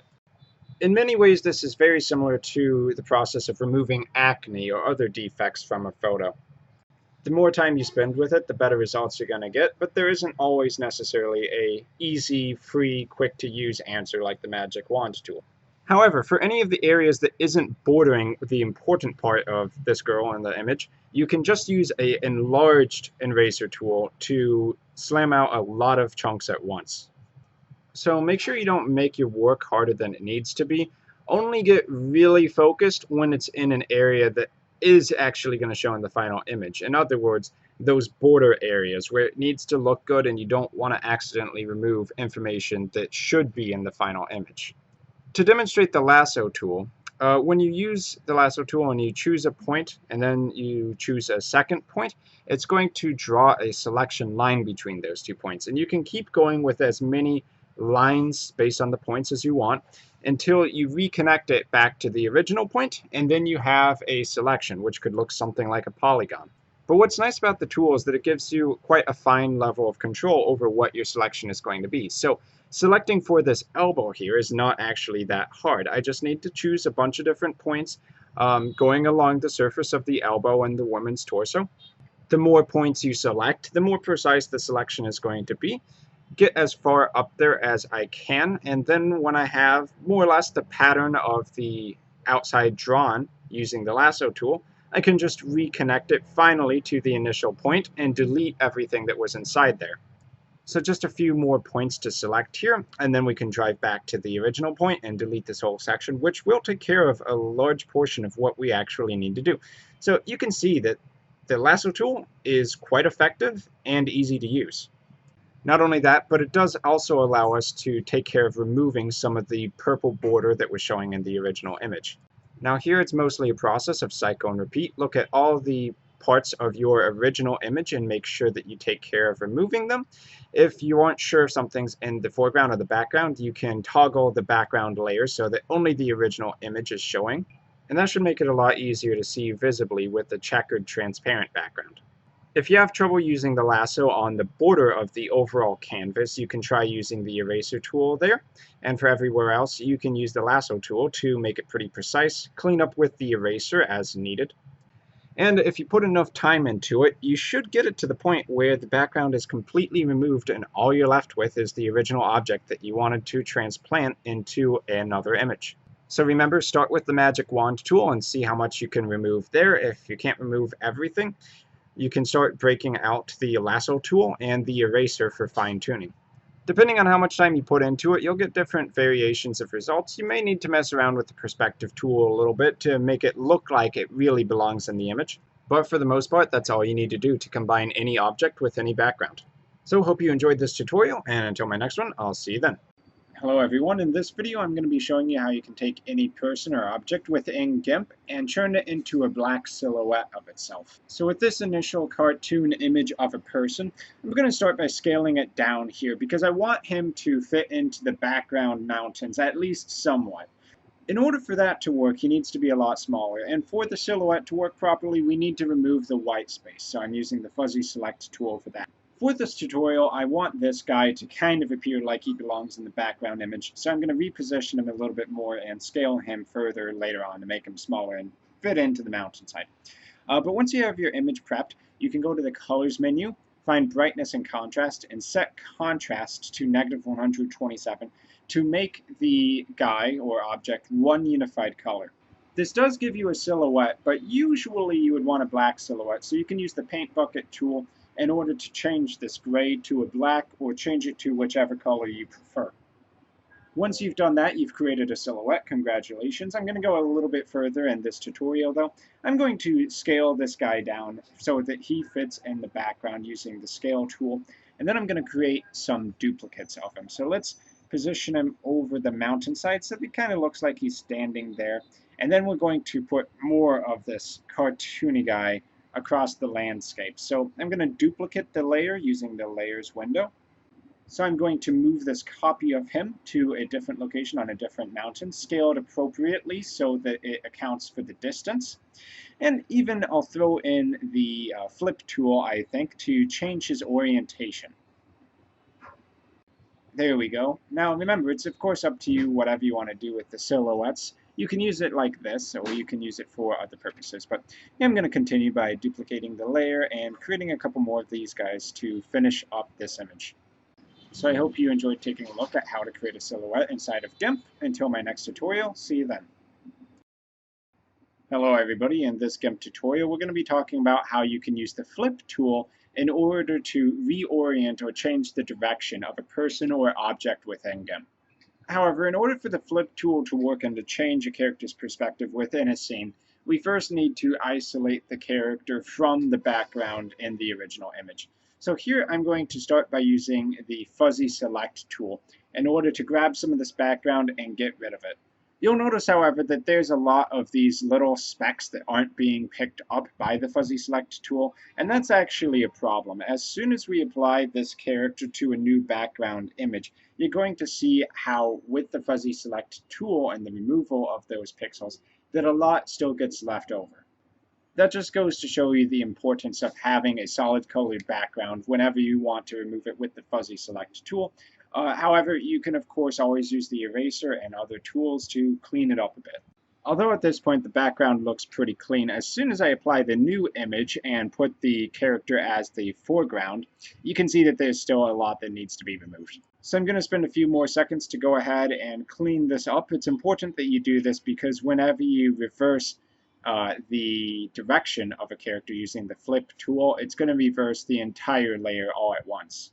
Ideally, you want none of the original background to be showing here, so clean it up as good as you can and go from there.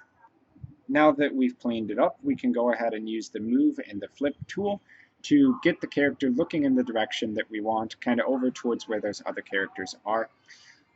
And that should be it for this first brief example. Essentially, the flip tool does exactly what it says. Whatever is facing left is going to be facing right. It literally takes the layer and reverses it. Now let's go ahead and put it into practice. I have an image of a juggler, courtesy of Pixabay, and I'm going to start by scaling this up so that the original background image is covering the entire document here, just for convenience's sake.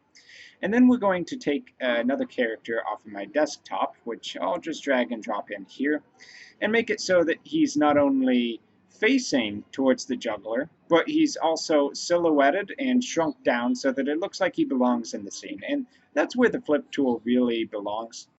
If you want to make a character look like he belongs in a scene, then he should be looking towards where the action in the scene happens to be.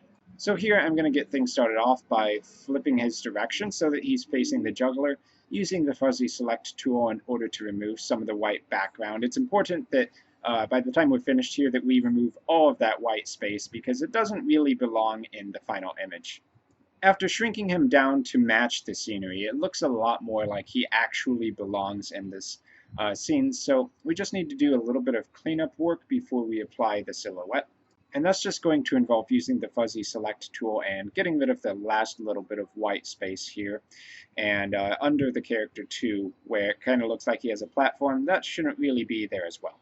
Great, that should just about do it for right here. You can still see that there's a couple minor defects, but for our purposes of demonstrating it, it should do just fine. So we have the character, and he's scaled down to be about the right size for the scene. And now for him to kind of match the juggler silhouette, I'm going to use the brightness and contrast tool to drop the contrast down to -127, thus removing all color from it and making it just one solid gray blob. Now naturally for this scene and for most silhouettes in general, you want it to be black, so using the paint bucket tool to accomplish that is just fine. A couple final touches, cleaning up the shoe so that it doesn't look quite as messy. And then we're essentially good to go. But I'm going to do one more thing here to make the scene a little bit more interesting for my own amusement. And I'm going to duplicate the layer and make clones of this guy. Why only have one guy with his arms crossed and wearing sunglasses watching a juggler when you can have three simultaneously? Now a little bit of a bonus here, the guy who's closer to the bottom should be in front, so I'm actually going to scale him up a little bit using the scale tool, just to make it so that with his position and perspective in the scene that it looks a little bit more realistic. Now you could spend all day tweaking around with the scene, but I think just for the tutorial purposes we've accomplished what we've wanted to do, demonstrated how you can use flip in a scene, so that's all for this GIMP tutorial. Till the next one, see you then.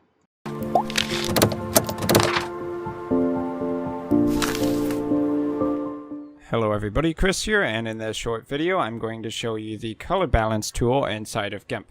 So you can find the tool in colors and then color balance right there at the top. And how this works is that whenever you apply basically color balance to one of these three ranges, it's going to change the colors in part of your document to basically correct for something else.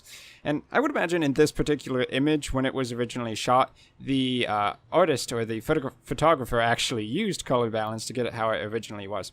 So the three ranges, shadows, are mostly going to refer to things that, or areas that tend to show up on the ground, these darker areas, or in other words, where there might be a shadow. And the midtones is kind of referring to more the meat of the image itself, so possibly these trees, kind of everything that's in the middle, and I would expect this guy as well would count as midtones for the color agents. And then highlights, what you see in the background, all this extra stuff that's just kind of there, that is mostly what's going to change with highlights. So let's go ahead and demonstrate each of them. As I mentioned before, shadows on the ground, if we adjust the colors of the shadows more towards a red, as you would expect, it's going to get more and more red up to and including a very, very red level. And that doesn't look too bad, but you do need to be careful about this tool because it can drastically change how the image looks to the point where it looks unrealistic. So for instance, if I bump green up to 100, that looks completely unnatural because it's rocky. It's not a ground where there's a lot of grass to begin with. So with midtones, let's go ahead and demonstrate that. The 32 actually doesn't really include the guy that much. It is affecting part of the guy. And it's not a precision tool. Because, I mean, obviously there are many sub-areas in your image that could be affected, but it's kind of doing its best to calculate. And I think overall it does it pretty solidly. But yeah, the red mostly targeting these trees that are in the middle ground of our image. If we bump green, it kind of looks ridiculous, so once again, be careful with it. And then the background, the highlights, going up there a bit. You'll notice it also kind of targets this net that he has to be happens to be carrying a little bit as well. So we could bump the green up. But if we want it to actually look reasonable, then we do need to, of course, kind of have a plan for it. So if we want to make the whole image more red, for instance, and kind of keeping it simple here, we can bump the levels of red up to maybe 11, drop the green down back to 0 or -2, and the red up to 13 again. And for instance, that might make the scene look a bit more aggressive, because red is the color of aggro or aggression. So making the image look more sinister, or dark, or dangerous. Red will kind of do that to your image. But how you want to use the color balance tool is really up to you. That's just the basics of it. Choosing your ranges, and then choosing which colors you want to focus on in your image. Note again that you can go the other direction entirely. So it's not is there red or no red. It's, is it really red, or is it much more towards a bluish green, or cyan in other words. So I hope you found this video useful in understanding the color balance tool. I've been Chris, thank you for watching, and I'll see you in my future videos.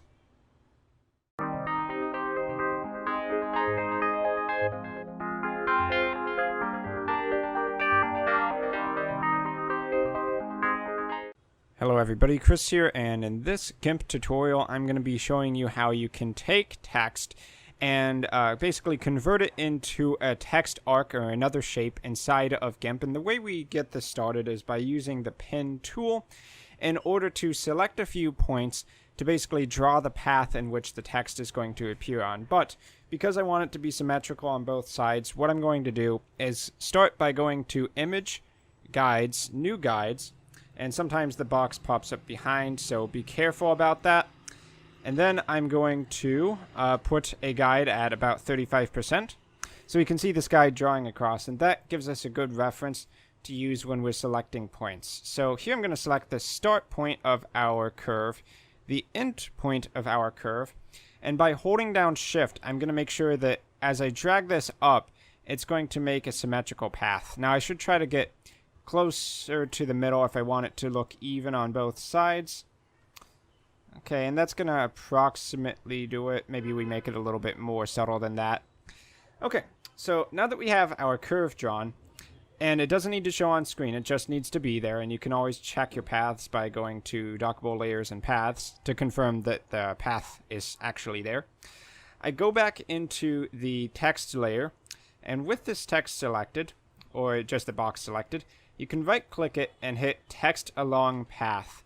Now what that's going to do is it's going to take this text and draw as accurately as possible along the path that we created. So if I show the path, you can see that this text outline now matches the curve that I drew. Now in some cases, like this one, you may get some distortion of your text. And that can be probably because the line is just curving too far up, so you may have to play around with it. You can also have multiple path points. It doesn't need to just be 2, it could be 4. However you want to do it, it's just a pin tool to draw the initial path. But this is just an outline right here. It's actually a path itself. So what do we need to do to take this and make it a real layer? Well, we can basically delete the original text if we want, but I'm just going to disable that for right now. Maybe add a new layer in, and this layer is going to be the text path layer, for lack of a more creative name.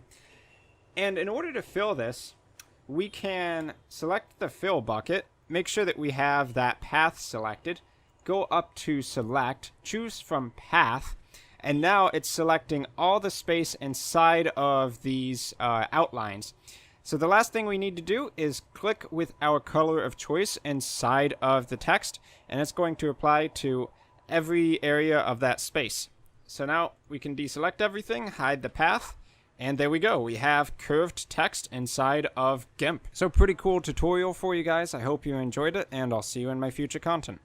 Hello everybody, Chris here, and in this GIMP tutorial I want to show you how you can snap to the grid in order to make it so that when you're trying to select a certain area of your document, or in this case a square of your document, that you will always have it basically hit the right lines so that you get it pixel perfect. So the two tools you're going to need up here are Show Grid and Snap to Grid. I think you can actually snap to grid without having the grid visible, but having Show Grid enabled will allow you to see it. So right here I have my grid set to a fairly visible dashed line. Probably would be better if it was more like a black color. And it's set to 32 pixels by 32 pixels, because in this bright sheet that is the format I'm going for.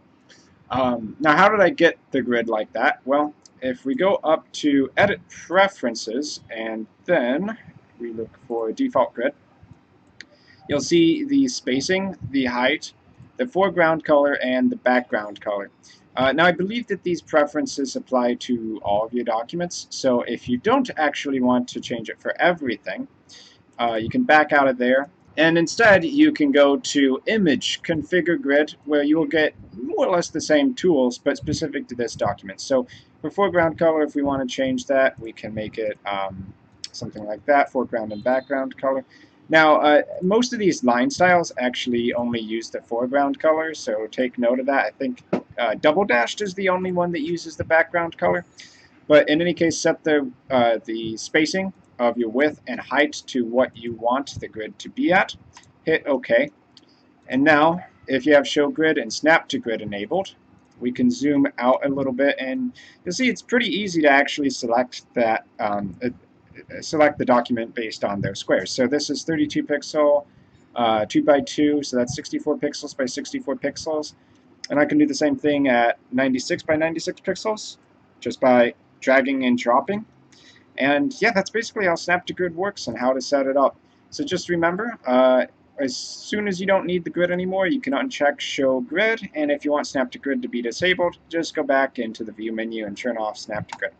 So that's going to be it for this GIMP tutorial on how to use Snap to Grid in order to get pixel perfect selection inside of GIMP. I've been Chris. If you want to support the channel, down below are Patreon links. Thank you very much for watching, and I will see you in my future videos. Hello everybody, Chris here, and in this video I'd like to show you how in GIMP we can select a region of the photograph and to change the color within by modifying the hue.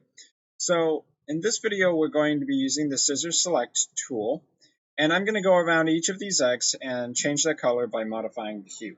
So with the Scissor Select tool, you can have paths in a way be automatically determined by setting a few anchor points. So I left click to set one there, and notice I have anti-aliasing and interactive boundary set. So I'm going to click a few more areas around the ag, and you'll see it automatically kind of create these little paths. And ideally we want to get as much of the color that's important to us as possible.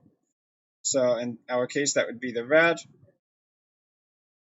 And we go around the egg until we get it roughly correct. So let's add those all together, and then at the final point you click on the start to finish that loop.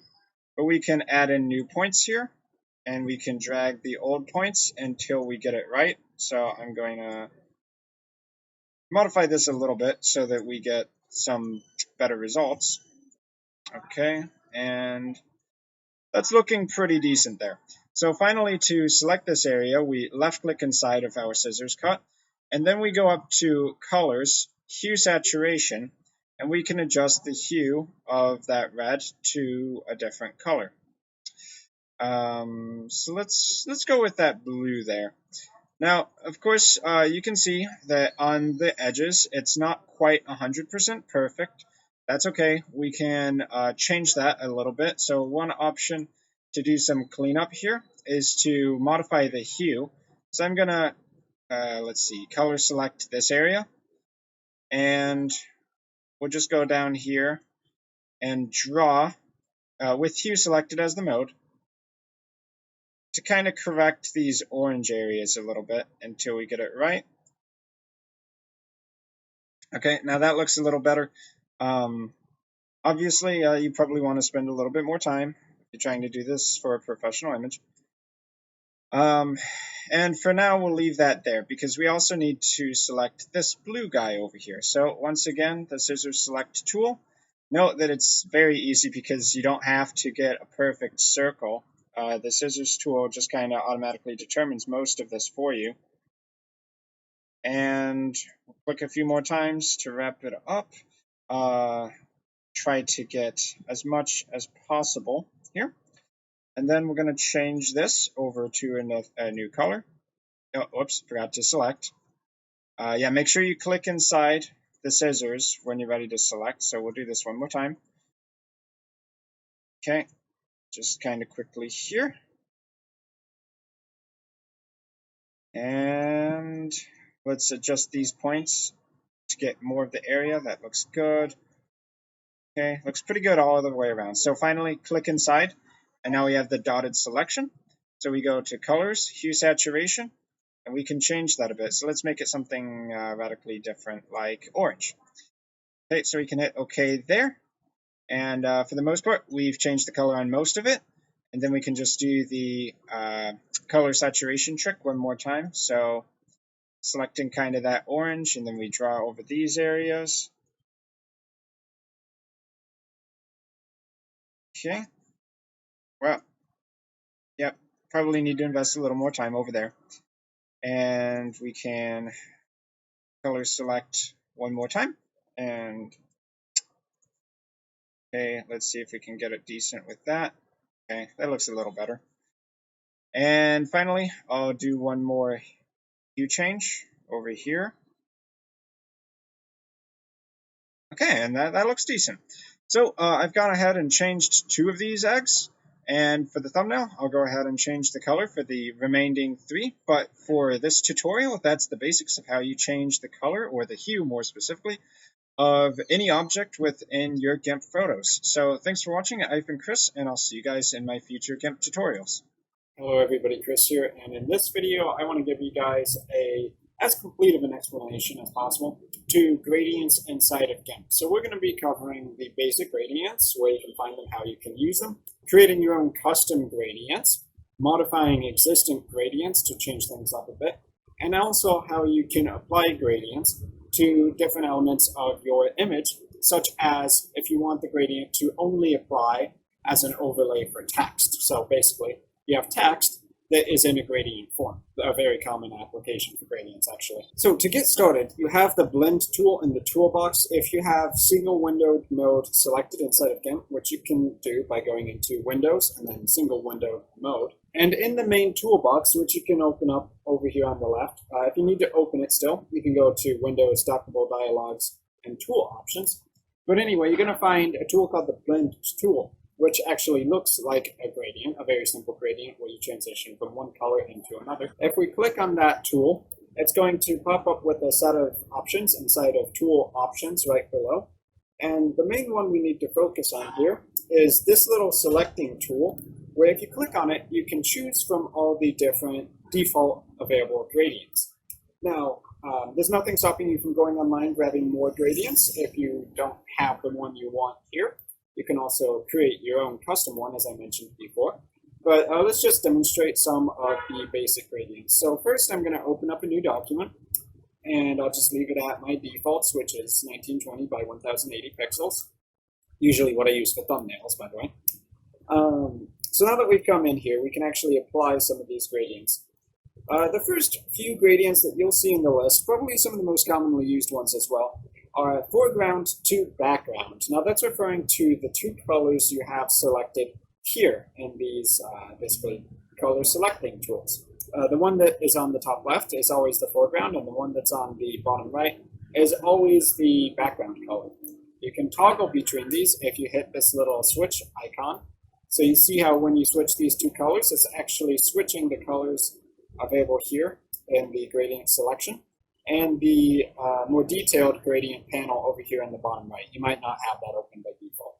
So when you have the first option selected, a hard edge gradient, that means that whenever one color stops showing, the other color is going to start showing with no blur in between. There's actually no transition. So by default, as you saw before, I had the spiral shape selected.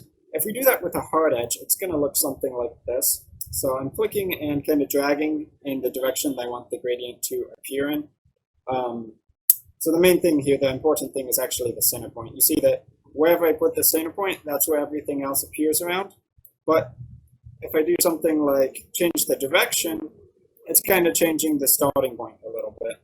And I don't want to make you guys go too crazy with that spiral. But aside from having a spiral 2-color shape here, the main thing to note, once again, is to notice that there's no blur between the lines. It is a hard edge, as in it's either one color or it's the other color. There's absolutely nothing in between. Now, if we go a little bit lower here to foreground to background color RGB, that means using RGB colors, and you can see it's got a soft edge here. All 3 of these selections are actually quite similar. So I'll just go to RGB because that's red, green, blue color. That's what most people know. So when we apply a FG foreground to background color RGB gradient, So with this variety of gradient, you do still get the hard black line here, and there should theoretically be a spot in there where it is completely white, and I think in that case it's actually right to the right of this line. Gradient actually is transitioning from one color to the other in a standard repeating fashion. Because the spiral is always going to go around in a circle, there's not going to be an endpoint for that. So you can see how it starts at this little white area where it's 100% white, and then it transitions until it gets to 100% black, and you have this hard edge at the end, creating the spiral that goes around in a circle. Now, to show you that in a way that might be a little bit easier to understand, let's use the shape drop down here that's right below the gradient selector, and we can change that back to the default gradient, which is linear. There's also other shapes in here, as you can see. Really looking at the icon is the best way to explain how the shape's going to work. So if we have radial, basically it's going to have a center area and it's going to work to the outer edges. So in this case it's going from the foreground color, which is black at the center, and going all the way outward, kind of creating an eyeball-like effect. But the easiest one is linear, where we pick a starting point, we pick a direction, and it's going to just transition from the foreground color to the background color in the direction that we choose. So you can see the starting point was about here. It transitions until we get about there. Then after that, I think the gradient actually ends because we don't have repeat set. So for some of these shapes, you can optionally choose repeating. So if we choose sawtooth wave and we do the same thing, it's going to look roughly like this. So you see it transitions from the black to the white, but when the gradient ends, it repeats itself. So that's using the most basic foreground to background color gradient. And honestly, a lot of the gradients you're going to be using are just going to be those, because a lot of the other extras down here are a little bit more on the kind of wild side. So abstract 2, for instance. If we do a standard linear abstract 2 gradient, and I drag from the starting point to the end point, it's going to look something like this. Doesn't really seem like the kind of thing that has so many practical applications, right? We can show off a couple more. Just remember, every time you want to change one, you just click down here. Let's see if we can find something a little bit more useful. So a wood gradient. It kind of gives us colors which would simulate having actual wood on a hard surface. And you might be able to find some applications for that. For instance, if you have an area in your image that you actually want to apply a gradient to, what you can do is you can use these tools in the top left, rectangular select, ellipse select tool, and we can specify the specific area that we want the gradient to apply to. So now that I have a square box selected here, anything we apply is only going to happen in that box. So if we apply a wood gradient across this area, no matter how I draw it, the only area which is going to get any of that gradient effect is the box we have selected. You can also, of course, add that on to new layers, a good option, honestly, so that any changes you make, if you decide you don't like the ones you make on one specific layer, you can just delete that layer and not have to start from scratch. So let's see. Let's say we wanted to apply a different gradient over here. I will go down, let's just try tropical colors, and maybe we'll do a different shape. So how about conical symmetric? And I'll just kind of pull this from the center up. Gives us kind of a wild effect. Maybe you would take that and you would actually apply, let's say, a border around it or something like that. So you could right-click this because it's already selected. Go to Edit, right-click, and then Edit, and then Stroke Selection.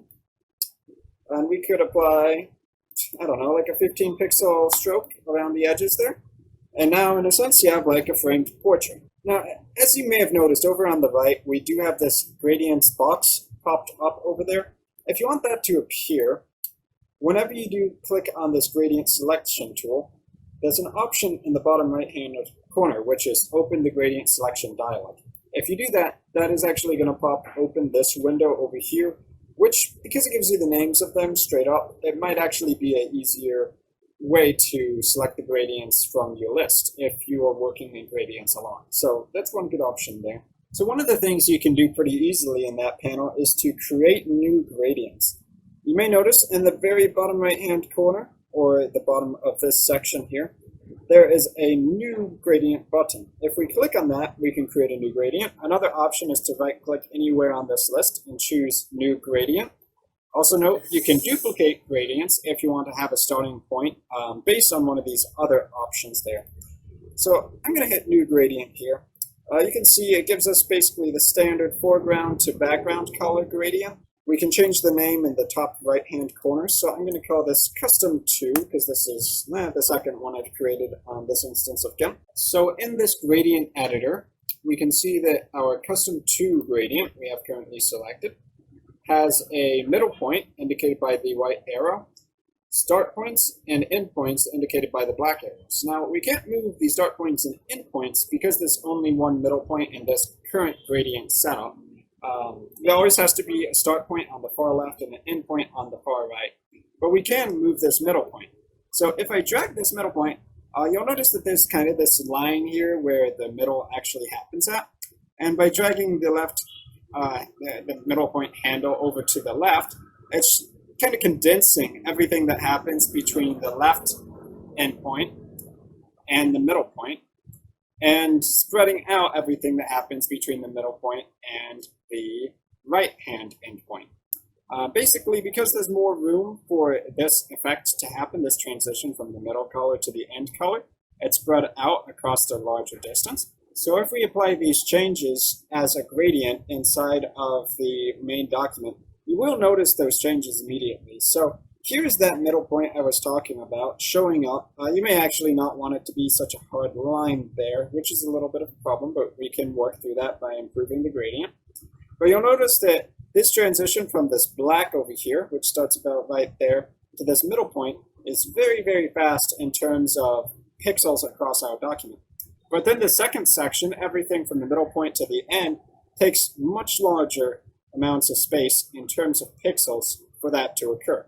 So the relation of your middle point to the left endpoint and the right endpoint is going to matter in that regard. Now, let's say that you wanted more endpoints inside of your gradient. You want a more complex gradient than just a transition from one color to a second color. We can right-click, and that's going to give us a drop-down menu with a series of options, one of which is Split Segment at Midpoint. If we click that, what's going to happen is that our old midpoint becomes a endpoint now for this middle point and this middle point, which have just been added, and we have more detailed control over our gradient. So because we have more points to drag and drop here, we get more control over how our gradient actually looks. Now, let's say you want to actually set some very specific colors for this gradient. You don't want it just to be black over here, white over there, and some shades in between. Whenever you want to change colors, basically endpoint colors is where you change it. So this color will appear here and the color will appear here.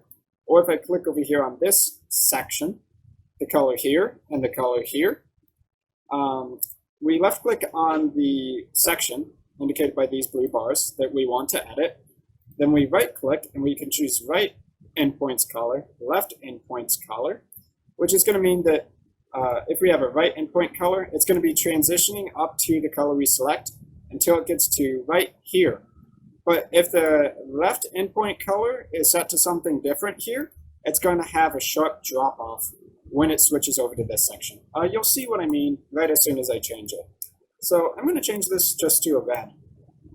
And you see now how it transitions from black to red for this part of the gradient, but then immediately afterwards, not even a pixel sooner, it starts at the gray because that's what this left endpoint is set to. So if you want a smooth transition from this section into this section of your gradient, the right endpoint over here and the left endpoint over here should be set to the same value. So I'm going to grab this color in HTML notation, and I'm going to go into the left endpoint color editor. I'm going to paste that color in, hit OK, and now it's transitioning from this red color on both sides into whatever the endpoint color is over here and whatever the endpoint color is over there. So let's try applying the gradient one more time in our document. Okay, now you can see that we still have some pretty hard lines. When it reaches this endpoint on both the left and the right, although they have the same color set, we still have this very strong, very visible line inside the gradient, and we might not actually want that. So what we can do is if we right-click on this and we go to blending function for segment, you can set it to spherical, which is going to have a much more smoothed out transition. We can also go over to the right-hand side and change the blending function for segment to, I believe, spherical decreasing now, because we're decreasing from that point, where here we're increasing to that point. Now if we apply that same gradient, it should look a lot smoother. We could also add on the repeat again, if that's something we're looking for. So obviously, if we were going to repeat and we wanted a smooth transition, we would also want the right endpoint over here and the left endpoint over there to be matching colors with a more smooth transition, so that the gradient repeats in a way that it doesn't have these hard edges. So we can do that. I'll right-click over here, and let's change it to maybe something like a blue, and I'll copy that HTML notation, apply it over here as the left endpoint color. And now if we do the gradient, it's going to repeat in a fashion where it's more seamless. Obviously, that's still kind of tough on the eyes because of those very extreme colors, so that might not be what you're looking for. But hopefully you have a general idea of how you can actually edit and create your own gradients here inside of GIMP. That's the kind of thing where you're going to want to play around with, maybe lighten up some of the colors that you see here. We could actually do that really quick. So lighter colors might mean a lot more towards kind of a grayish blue rather than a very deep blue. So we can try that right here and apply it. And that's actually a lot easier on the eyes. The red might be too intense as well. So that's how we can edit our gradients inside of GIMP. And of course, you can go change any of the default ones as well. But what I would recommend is whenever you want to change a default gradient, duplicate it first, and then edit the duplicated one instead. So abstract 3 copy, you can name it custom 3, or just keep it abstract. You could change the name to abstract 4, whatever floats your boat, and then make your changes as you need to here. Now, the last thing I want to show you guys is how we can apply gradients to text. I've already shown you how we can apply gradients to a selected area by basically using our selection tools and then applying the gradient over those selected areas. But to do that with text, we first need to actually type some stuff out. So I'm going to put this at, let's say, font size 200, big noodle titling, one of my favorite fonts here. And we're going to say test gradient application. So now we have some decent default colored text, but it's not a gradient. If we go into the right-click menu and edit, you might notice we have tools to fill with color, fill with background color, and fill with pattern. Now that will fill whatever selection you have currently. For instance, if I do fill with pattern, it's going to take the entire text box, not the actual shape of the text. So in order to select just the shapes of the text itself, we actually need to right-click on the text element in the layers box, go to Alpha to Selection. Now we have a perfect selection of the outer edges of every single one of these font characters. That's what we're looking for. Now we could go back to the menu. You can do fills. You can do fills with pattern if you want. Patterns being similar to gradients, but more like a shape you pull in that repeats. What you may also want to do, I mean, obviously there's a lot of cool patterns here you can apply. So here, I'll just apply another pattern. You can see that's pretty cool as well. But to do it with a gradient, it's very similar. We have to have this section selected. And if I hit Control C a couple times, you'll notice that while we have that layer selected, it actually removes the text element. We might actually want to do this on a new layer. So we still have this the selection actually chosen. But now that we're on a new layer, it won't permanently override the text. So now we go to the gradient blend tool. We select our gradient. So we could say foreground to background RGB, none for the repeat. And with the colors you want selected. And now with the colors for our gradient selected, we just simply choose the start point for the gradient, the end point for the gradient, let go, and let it do its thing. So now we have a gradient applying on our layer only over the areas we have selected through that alpha to selection. So if I disable this layer now, you can see that the text is still just as in the same way it was before. We can still edit that. but we have this layer on top of it where the actual gradient is hovering above the text, giving us the image where we have text-based gradient. So that's just about everything you need to know about gradients in GIMP. I've even shown you a little bit about patterns in GIMP, very similar kind of fashion. I hope this tutorial helped some of you guys out there who are getting started in learning GIMP, and I will see you guys in my future video content. Hello everybody, Chris here, and in this video I wanted to show you how we can measure precise distances and angles inside of GIMP. So the tool for measuring distances and angles inside of GIMP is called the Measure tool. You'll find it on the top right hand corner of the tool window. So we can left click it there, but alternatively you can hit Shift M on your keyboard to switch to the tool. So how the Measure tool works is that we left click and then we drag to a second point in order to create a line. And that line will measure a distance by default in pixels, as that's what we generally work with in GIMP. And it will also measure an angle between the starting and ending points. So first off, for measuring distances, if we want to measure a height or a width, then it's a good idea to hold Control down while we click the lines, because that'll make it really easy to snap to a 0 or 90 degree interval.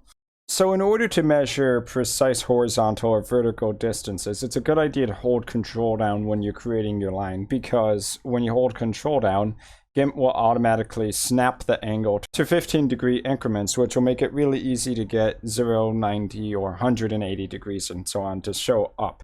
So that will mean if I want to create a perfectly vertical line, it's going to be very easy. So I'm going to left click here. So while we're dragging this line out to the second point, I'm holding Control down so that it can snap very easily to 0 degrees here.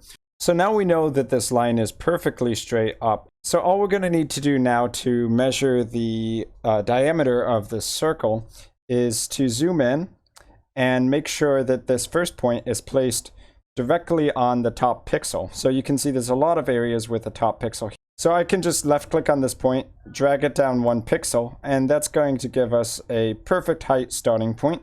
And now we go down here to the bottom. And we want to move this 1 point down because you can see that on the edges there, there's still 1 more pixel that needs to be accounted for. So by doing that, we can measure a perfect height of 370 pixels. Now, if we needed to adjust these 2 points because they weren't quite at the high point or the low point, we could simply zoom in here, drag this over here to the right, which you can see will create an angle, which is what we don't want. But then we go up to the top point, and while holding Control down, we can just move it again, and you'll see that it will once again snap to 0 degrees.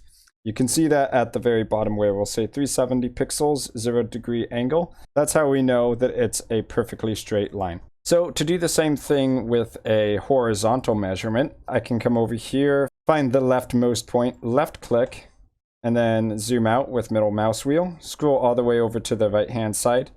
And while holding Control, we just let go over here at the final pixel over here. And you can see a measurement of 370 pixels, which shows us that this is a perfect circle because the horizontal measurement and the vertical measurement are exactly the same at 370 pixels. But you could probably tell that just by looking at it.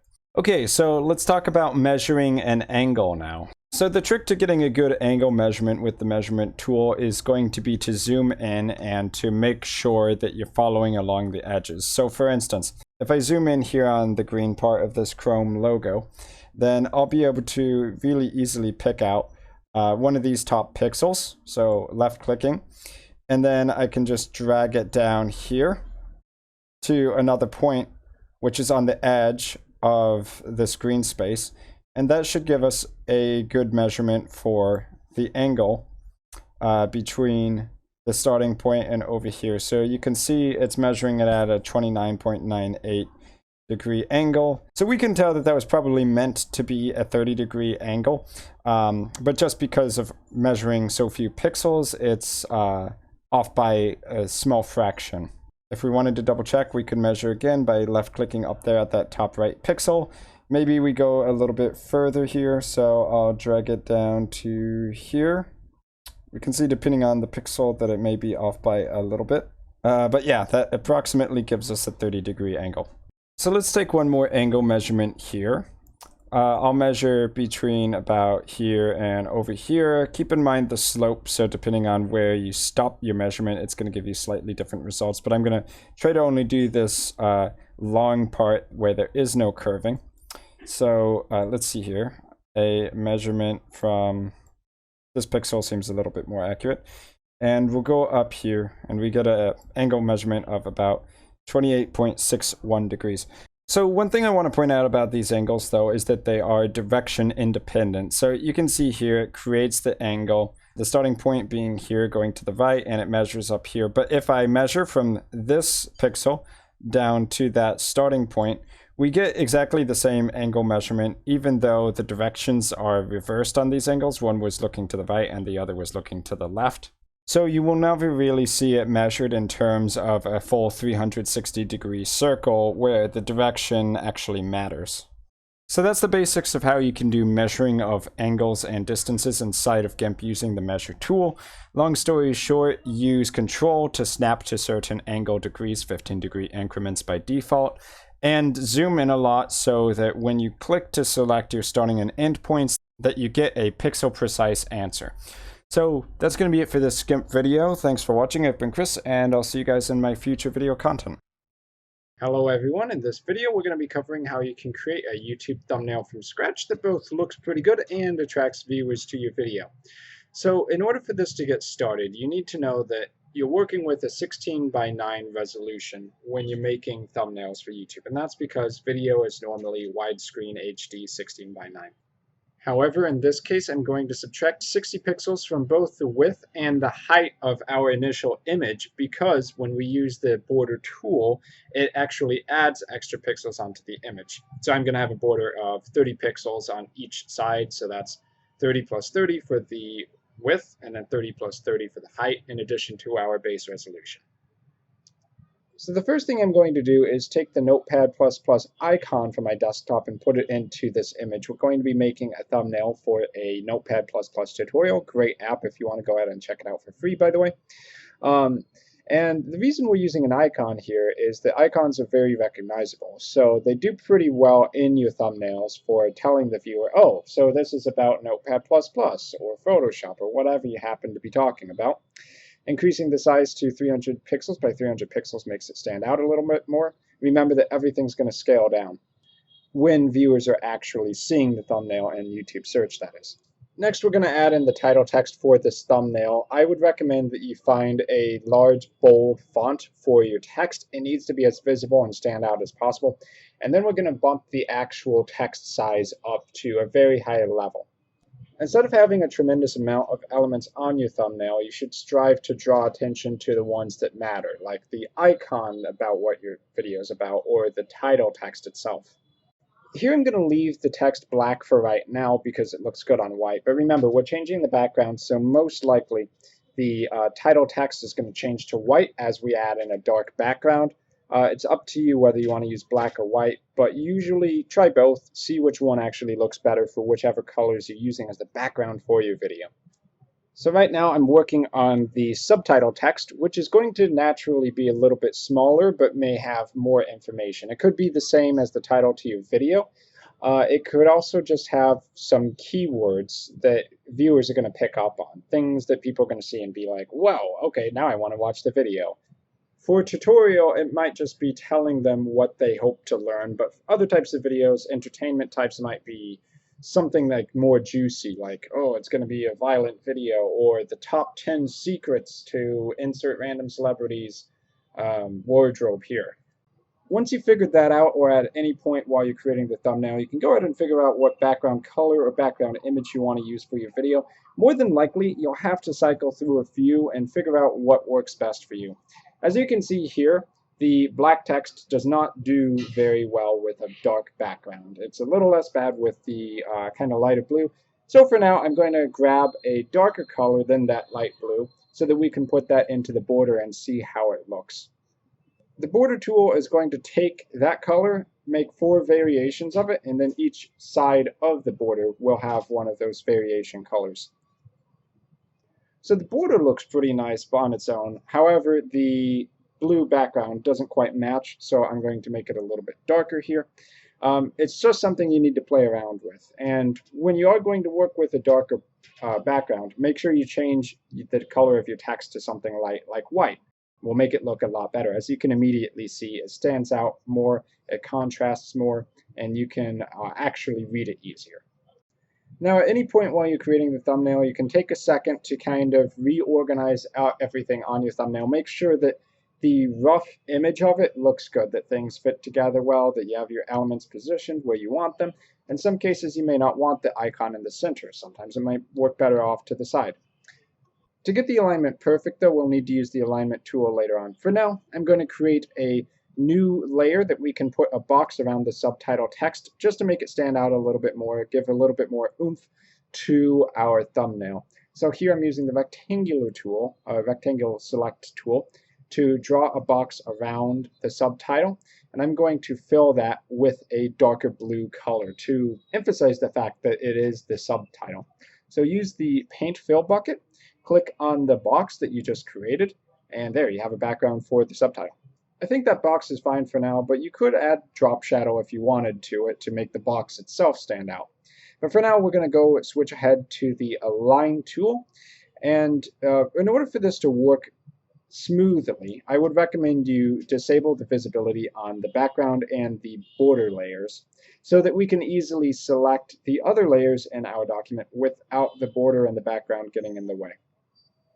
With first item selected as the methodology for the Align tool, select the element you want to use as your center point, then select the other elements you want to center, hit center horizontally, and you should be good to go. Alternatively, in the drop-down menu, you can select image as the anchor point, which would be another good option. This looks pretty good to me, so the last thing I'm going to do is add drop shadow to the text. So use the text tool, select the text you want to add drop shadow to, go to Filters, Light and Shadow, and then finally drop shadow. The defaults are okay, so go ahead and hit OK unless you want to mess around with it a little bit. Select the subtitle text, do exactly the same thing to it, and this gives your text an element of depth, helping it to stand out when people are seeing your thumbnail inside of the YouTube search. Because of that, I frequently use drop shadow when I'm making thumbnails, but aside from that, if we export this to our desktop, we essentially have a pretty good thumbnail going for us that's very similar to the one we had originally referenced to create from. So thanks for watching this video, and I'll see you in my next GIMP tutorial. Hello everybody, in this video we're going to be talking about how you can create your own custom book cover using GIMP. As you can see from the Amazon ebook page, you need a ratio of 8:5. Recommended is 2500 pixels for the tall side and then 5/8 of that size for the other side. One great resource you can use for finding photos as the basis for your covers is Pixabay. And what's so great about this site is that all the images on the site have been released into public domain. So even if your work is to be monetized, you can use the images freely in whatever ways you want. So here I'm going to be running a few standard searches on the site to find some images we can use. And the idea behind this book cover is going to be 5 years in Asia, a travel blogger's guide to enjoying the continent. So here I'm going to be speeding up the rest of this search process. What I would recommend is that you find some images that have plenty of extra space so that you can add text to it, because all book covers generally have text. In other words, try to find images that make a good background but don't have too much going on in the image itself. So after going through a few of the different options, I've decided to use this image of a Japanese Shinto shrine as the basis for this cover. As you can see, the size of the original image is actually larger than the 2500 pixels height of the book cover. So I'm going to scale this down so that the height of the image is equal to the height of my canvas here. So changing the height to 2500 pixels and having the width scale appropriately. With this, we have the makings of a good book or ebook cover, and for the most part, we have to add text onto it and make sure that the text stands out, and then we'll have a good basic cover. So the very next thing I'm going to do is use the text type tool to add text to a new layer, and we'll start with the title. With 99% of book covers, you're going to want the text to appear somewhere near the top so that it's highly visible and that any potential viewer will see it immediately. The three things that are going to need to be changed here are the font size for obvious reasons, the font color, which I'm going to make white since we have a dark background, and the font choice itself. I tend to start off by changing the font size so that I can see the other changes made to the font itself and the font color and see how it actually interacts with the background image. With that, I can go ahead and start typing out the title for this book. Don't worry too much about centering yet. We'll use the Align tool later to take care of that. By changing the font color to white, it immediately makes a drastic difference on our image document. Next, I'm going to do a little bit of aligning for the title and add in the subtitle for this ebook cover, but don't worry too much about making it perfect. Once again, this is just estimates. You'll never get it pixel perfect by hand. Now in this video, I'm just kind of making the book titles and the subtitle up on the spot.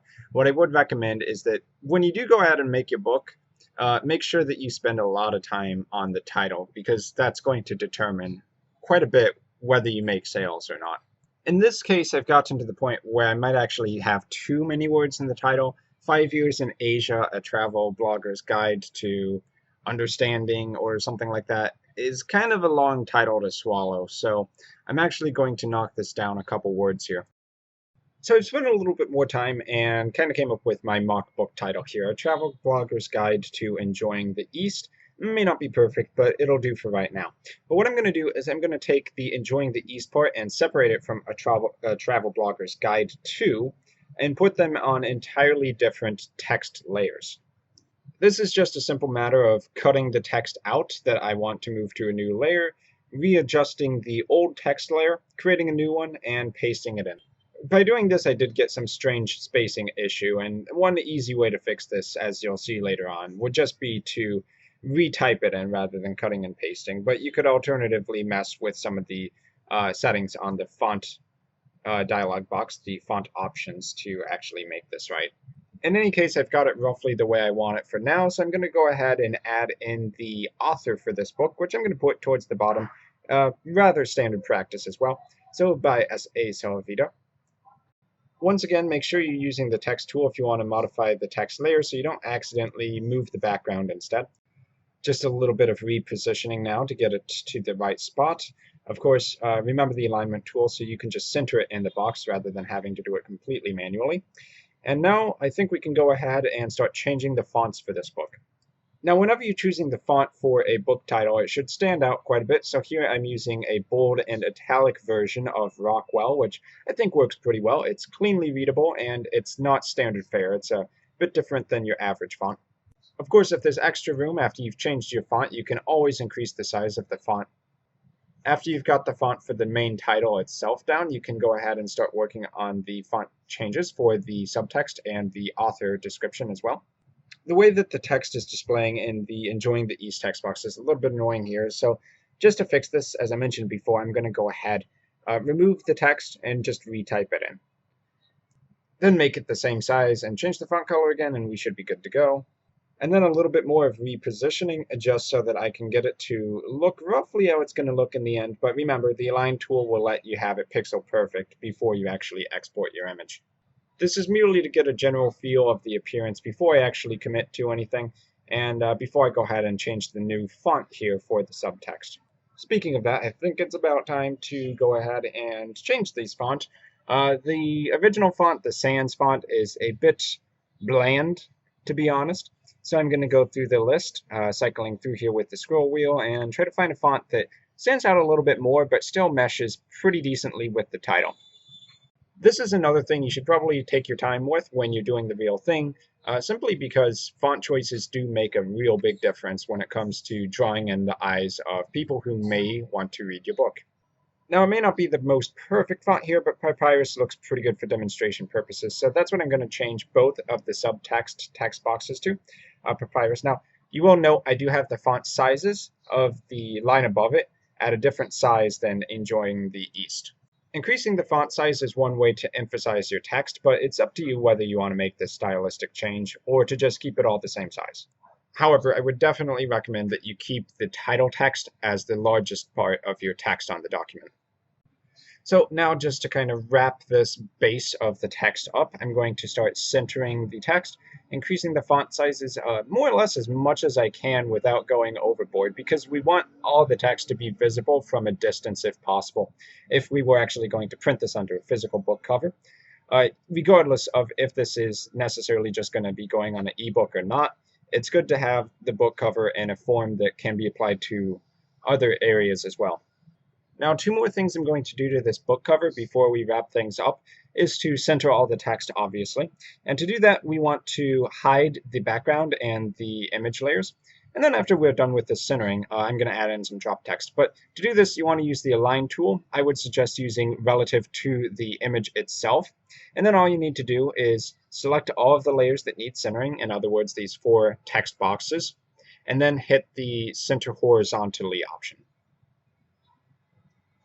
Very, very simple. Now we re-enable all the layers so that they're visible, and then we can go ahead and start adding some drop shadow, mainly to the title text. I don't actually think that the author text needs it in this case because the background is already pretty much black down there.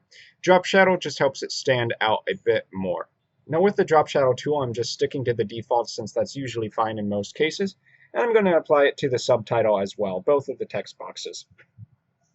If you feel the need to exaggerate the drop shadow at all, feel free to. There's no hard requirement on how much drop shadow there should be, or if there should be drop shadow at all. I just think it helps make the text look a lot more standout. And with that, we have a pretty reasonable book cover here, so I'm just going to export it as a PNG to the desktop. And I would also recommend that you do save the GIMP file itself, so that if you ever need to make any changes, you can go back into GIMP and do it as you need. So with that, this concludes this tutorial on how to create your own book cover using GIMP. I hope you enjoyed it, and I'll see you in my next video. Hello everybody, in this GIMP tutorial we're going to be talking about the grid, and I'll be showing you how using the grid we can actually create our own graph paper, although the grid is usually invisible and unprintable. So inside of GIMP, I've gone ahead and created a new document that's of size 8.5 inches by 11 inches, which I believe is the standard paper size. Whatever paper you want to print onto, make sure that you start a new document with those sizes. So inches, 8.5 by 11 if that's a paper size. You can, of course, increase the resolution if you want there to be more pixels in the document on the printout and for it to be a little bit more detailed. But in this case, it doesn't matter too much because we're really just drawing lines using a grid. So I'm going to hit OK for this, or actually I'll just hit cancel for this because I already have the document created right here. And now if I want to go ahead and use this to create graph paper, I can go to View, Show Grid, and this kind of gives us what looks like graph paper, but it's far too small for the size of the squares. In order to increase the size of the squares, you go to Image, Configure Grid, and I like to make it about 50. Actually, you could do it in inches as well. So we could just say 1 inch, 1 inch. It might make more sense depending on your paper itself. And in this case, that's probably a bit too big. So I'm going to knock that down to 0.5. And yeah, that's a bit more reasonable. So we'll hit OK there. And now you would think, okay, we have graph paper here. Great, we can go ahead and export it. But remember, the grid is invisible. So if we actually want to be able to create a visible graph paper, we need to create a new layer, first off, and then go to, I believe it's View, Snap to Grid. So when you're ready, go ahead and select the tool of your choice. Generally, I would say pencil is a good choice here because we're trying to get a hard edge, something that's very solid. Change the brush to be basically pixel based so that it's completely solid. 20 pixels looks like that's going to be too much there, so I'm actually going to knock that down to something more like 5. And now we can go back to the main document. Click up there. And now we can create our grid lines by clicking at the top of one, holding Shift and bringing it all the way down to the bottom. Click a bit outside the grid, do the same thing up here, and as long as you're holding Shift and have Snap to Grid enabled, it's going to create perfect lines. So let's go ahead and do that again. In order for this to work, you do actually need to click within the document. So make sure you're not, say, left-clicking outside of the bounds and then holding Shift, because that would get a bit weird. So click on the line, and it'll automatically go to snap to the grid itself. And as long as you're careful here, you should be able to get a perfectly straight grid line every single time. So one more time. If it helps, you can also zoom in a bit. So I'm going to do that here, clicking on the very bottom. And now holding shift going up to the top. Doing it again, snapping to the grid, holding shift, click down, so on and so forth. And then when you're ready, just do the same thing diagonally for every grid line. It's a little bit tedious, but the advantage is that it'll always work, and you can do it with any brush you want, any size brushes you want. You really shouldn't run into any issues here.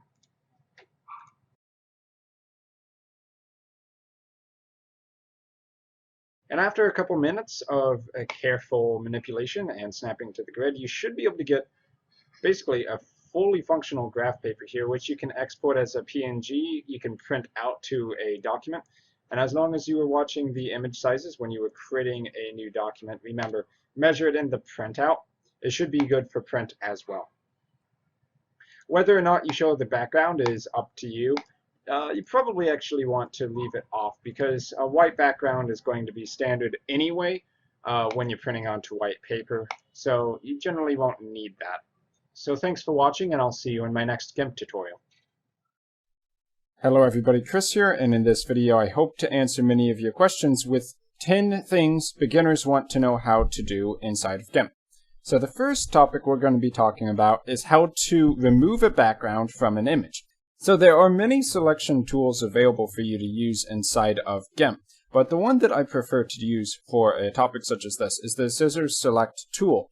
Because when you take the Scissor Select tool and you zoom in, such as Control Middle Mouse Wheel, and then when you start clicking around the body, trying to get a rough shape to isolate this person from the background, you're going to notice that in between 2 points, it's going to automatically determine what the size and shape of it. It's going to try to automatically determine the outline of the shape you're trying to separate. So it doesn't need to be a person, it could be a box, or really any shape, even complicated ones. It's just that the more complicated the shape is, the more points you're going to have to set up so that GIMP can figure out roughly where the edges are. Now, any place that you have an issue, such as where, let's say you need to add another point, you can simply left-click on the line using the Scissor Select tool, and if you already have a point, you can drag it around. And whenever we let go of a point, it's going to automatically recalculate between the adjacent points, so we get a really good outline of the person's body in this case. So I'm going to keep going around here rather quickly, and you'll see just how powerful the Scissor Select tool really is. So here's another point where I need to add in an extra because it's kind of going off of the person's skin. So I'm going to left click in here, add another point, bring that close to the skin, and maybe we need to do it a couple more times. So you just kind of keep adjusting. Maybe we drag some of the other points as well.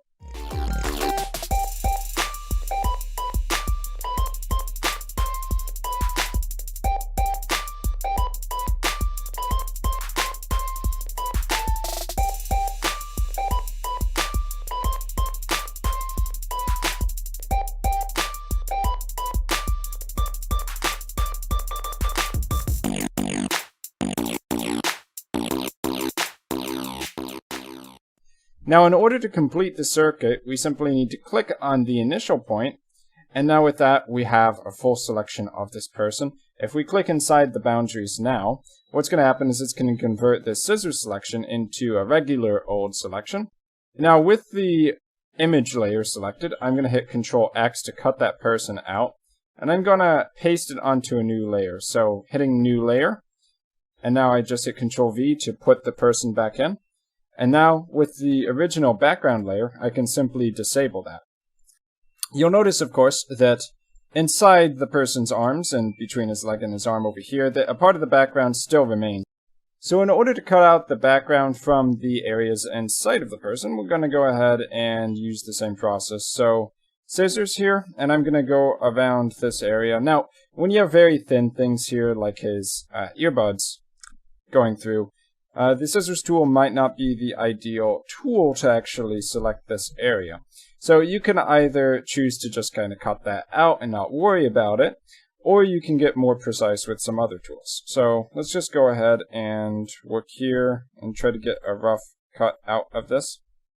So for the sake of showing you guys, I will try to get this area as well so that the earbuds still show in the final image.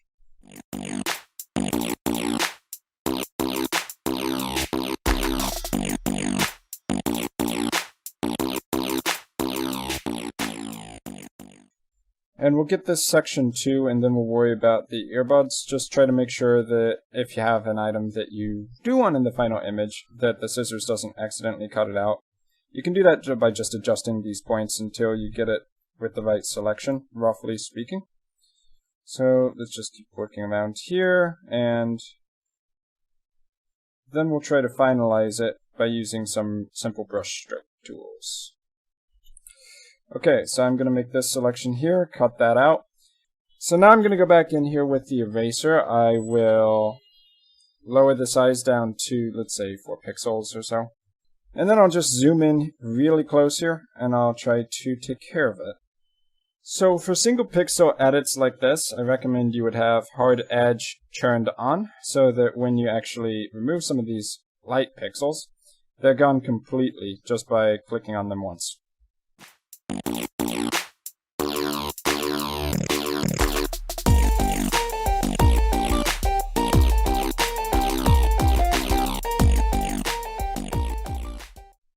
Okay, and that's not too bad for there. So you can obviously spend a little bit more time if you want. I'm going to just wrap up this part over here, and then we'll move on to the next part. Now, if you accidentally overselect an area like this, you can actually adjust that using, let's say, the rectangular select tool. If you hold Control down while you draw these rectangles, it will remove pixels, wherever the rectangle has, from the current selection. So doing this, we can kind of fine-tune what we got with the scissors tool. Okay, so that's not too bad. You can, come over here, customize it a little bit more. But in general, that's going to be not too bad. So when you're ready with your selection, just go ahead and hit delete, and you get rid of it.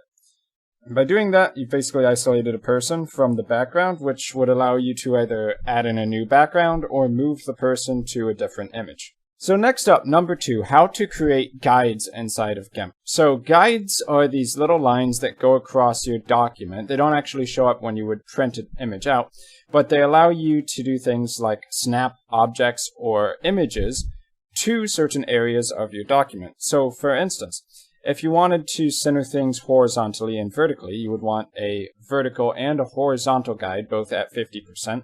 You can do that by going up to the image menu. You go down to guides, and you can do new guide either by pixels or by percent. So if you do percent, by default, 50% means it's going to take the number of pixels all the way across, and it's going to put a guide halfway. Now, when it's horizontal, that means it's going to go left to right, so it'll appear like this. But if you make it vertical, it'll go top to bottom. So whichever you want, you choose the direction, the percentage across, so percentage would be left to right if it's vertical, and percentage horizontal would be top to bottom if it's going across. So 50% vertical would be like that. And then you can come in here and do 50% horizontal, and it'll look like that. Now, if you turn on snapping by going to View and then Snap to Guides, you can take any object, such as this person we cut out, and you can have it perfectly snap to the center of your document just like that. Now, it doesn't have to be the center of your document. It can also just be centered vertically using the horizontal guide, or centered horizontally by using the vertical guide. But you can also do something like put them, let's say, horizontal and 200 pixels down. If you want something 200 pixels down from the header, so you could snap it to there. Or you could use these guides if you're doing something like web design to make sure that, only header stuff should be above there and everything else should be the rest of the web page. Whatever you need the guides for, that's how you can find them, that's how you can use them, and that's how you can snap to the guides. Okay, number 3 is going to be how can you change the color across an entire image and still have it look reasonably good, still keep the overall look of the image intact. It's just you want to do something like, say, change day to night or sunset to morning. Well, you can do that by going up to the colors menu, and there's something called hue saturation. If you go to this menu, it's going to be defaulting to master, which means as we adjust the selected color down here, that it's going to be affecting all the different color ranges, red, magenta, blue, cyan, green, and yellow, simultaneously. So we're basically shifting the color of the entire image all in one. You can, of course, do it individually as well, but if you do that, you kind of get wacky results. So just taking master color and shifting the hue, you can see how immediately we can change the color of the image. And not only that, but we could also reduce the lightness to, say, make it a lot more darker.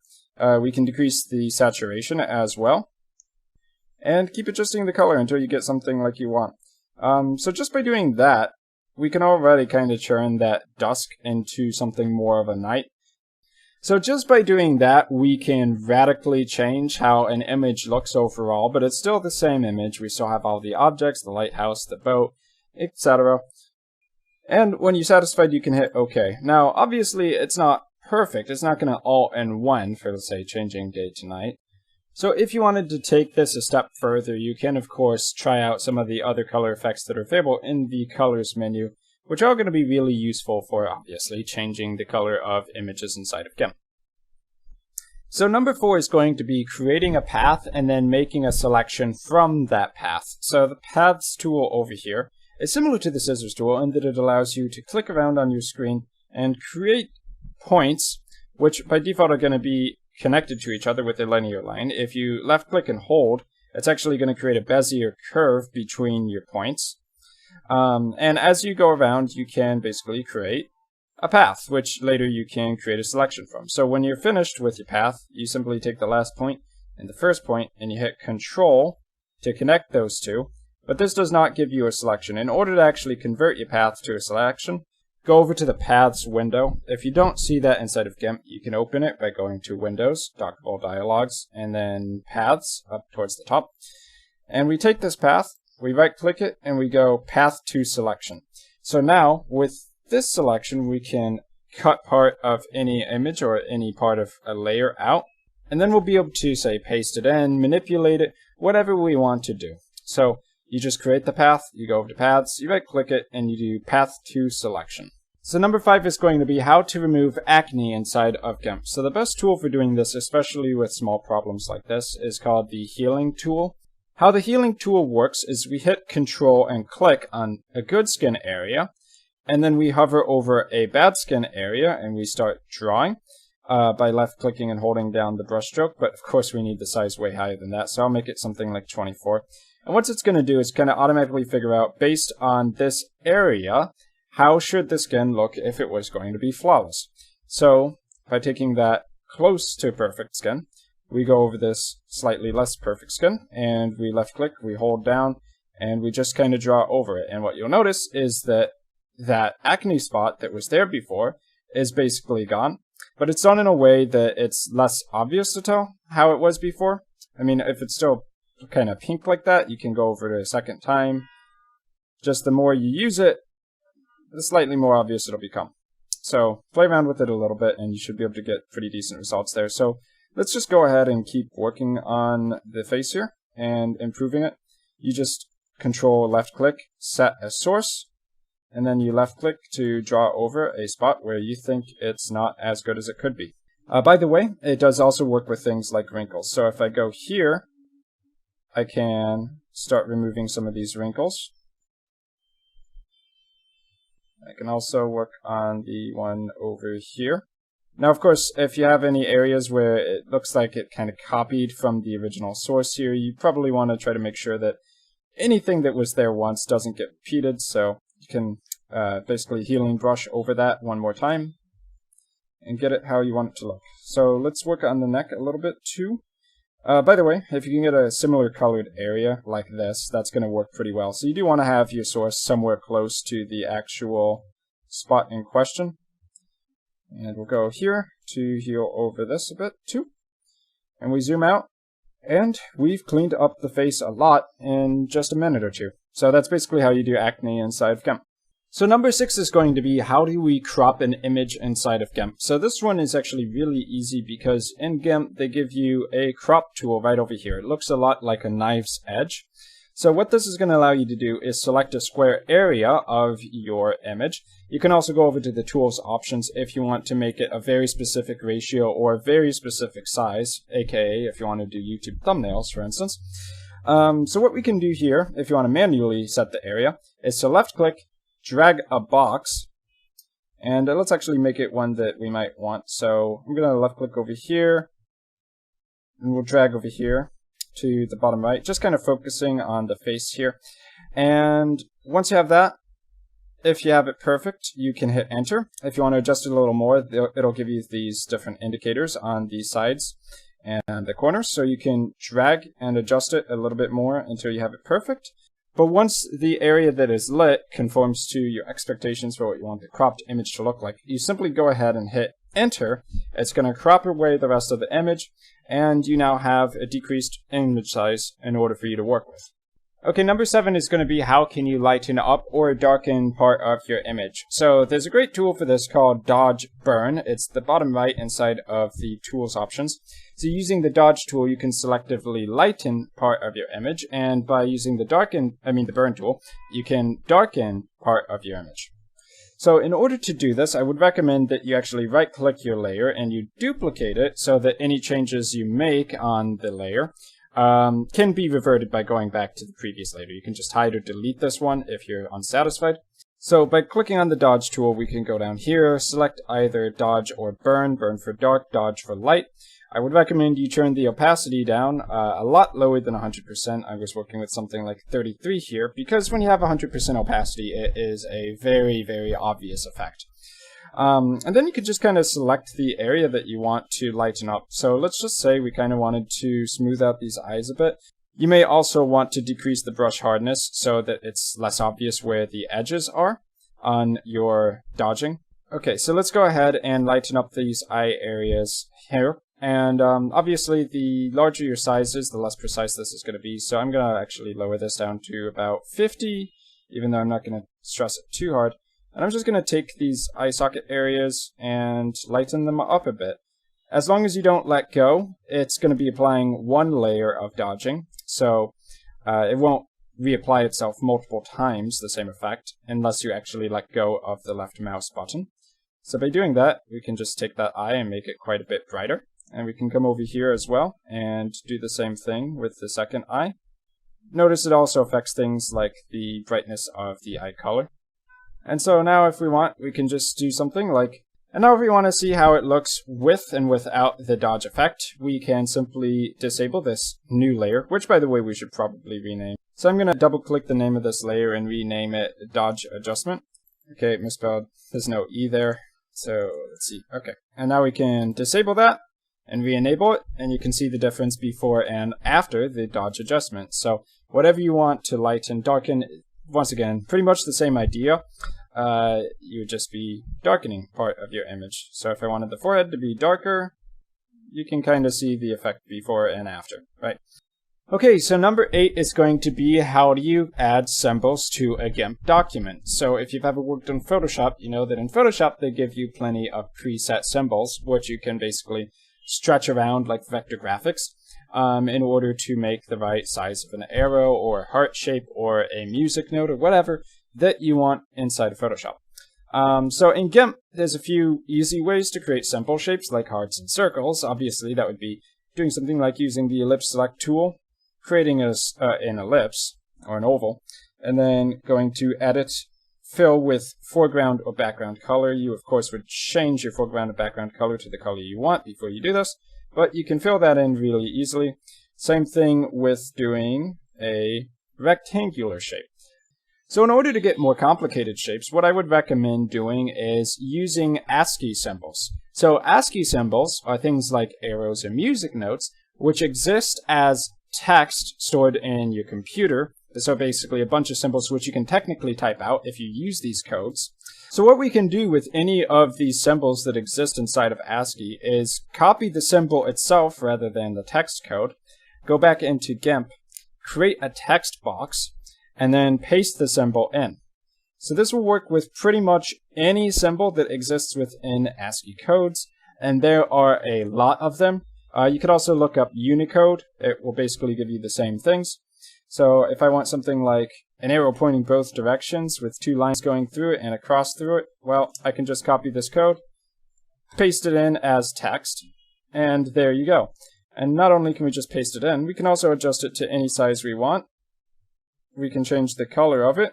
So you can see how these text-based ASCII symbols can be very, very useful inside of an image editing program. Now, a third option you can try out is literally just to go into Google, search for some clip art. So like you want a house clip art, just type in house clip art.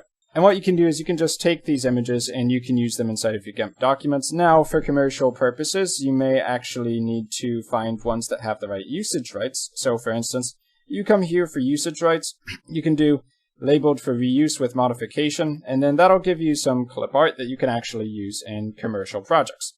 So for instance, let's just go ahead and grab this image. So I'm going to right click and open this link in a new tab. I'm going to copy this image and we can post it into a new layer inside of GIMP. Now, because I copied it straight from the web and it's a PNG, the background color sometimes gets a little funky, so if you have a PNG with a transparent background, I'd recommend actually downloading it to your computer before you bring it into GIMP.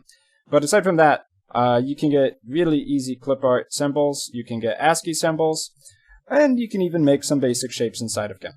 So number 9 is going to be how to add in drop shadow, which is an incredibly common thing you're going to need to do with text. So for instance, I grabbed this image, and let's say I wanted to add some text on it. So usually text is going to be either white or black. In this case, I want to make it white, okay? So we take the font color, we make it white, we type in, let's say, tutorial, and that doesn't actually look too bad on this image, but if I put it somewhere like where it's really bright, like right about here, you can see that the text becomes hard to read because white and very bright lights don't really go all that well together. They kind of overlap. So what we want to do is actually add in drop shadow. So if we right click on the text layer we've just created and do alpha to selection, we can go up to the filters menu, go to light and shadow, and choose drop shadow from the list. Now usually I like to bump up the opacity for the drop shadow to make it very visible and also increase the blur radius, especially with large text like this. So I'll just make it 25. We hit OK, and it will automatically calculate some drop shadow for us. So you can see how just by doing that, the text became way more visible against this kind of bright yellow background simply because the text now has some dark black shadow behind it. Now, of course, you can do this with any layer, any image. It doesn't need to be text. So I'll go grab that person we created in the first part of this tutorial, and I'll paste them onto a new layer here. So right there, maybe I put them behind the text layer by, well, first I have to make that a new layer. So to take a floating selection, you right click it and you make it a new layer. Drag that, put it below the text. And now what we can do is go up to filters. Repeat drop shadow, but usually I will alpha to selection just to make sure that it actually gets the right area. So repeat drop shadow. And now if we look at it, this person has a drop shadow too. If I hit Control Z, you can see it without the drop shadow, with the drop shadow, without the drop shadow, with the drop shadow. Okay, so number 10 is going to be how can we take an image, like for instance the sea scene, and put it on a computer screen or a cereal box or anything else using the perspective tool. So to get started, we would of course go to our image, put inside a separate layer, and then we use the perspective tool. We click on our object, and then at a very basic level, we have to put the 4 corners to correspond with the scene behind it. So it's kind of hard to see at the moment, so what I'm going to do is actually lower the opacity on the sea layer. And what that will mean is when we're working here, we'll be able to see kind of a ghost of the previous image, and we'll be able to get those 4 corners much easier. So get a rough estimate of the 4 corners to begin with, and then we can zoom in and kind of finalize it. So that goes roughly up there, and now we'll zoom in here, get it to be about there, in the bottom left-hand corner. Moving that to there. Then over here, get that to that corner. And finally, at the top right, we want that to be roughly there. So now we can go ahead and hit transform, and at a very basic level, the image is now on the screen. Though, if we hide it and enable it, and hide it and enable it, you'll notice that there's actually some lighting differences. So this image is still lit exactly how it was originally, like flat lighting all the way across. It's not lighter here like it should be. So if we actually want this image to correspond with the original lighting of the computer screen, what we can do is we can change the mode of the C image from normal to lighten only. So now with that simple change, the lighting on the outside of the monitor kind of corresponds with the inside, and it looks a lot more realistic.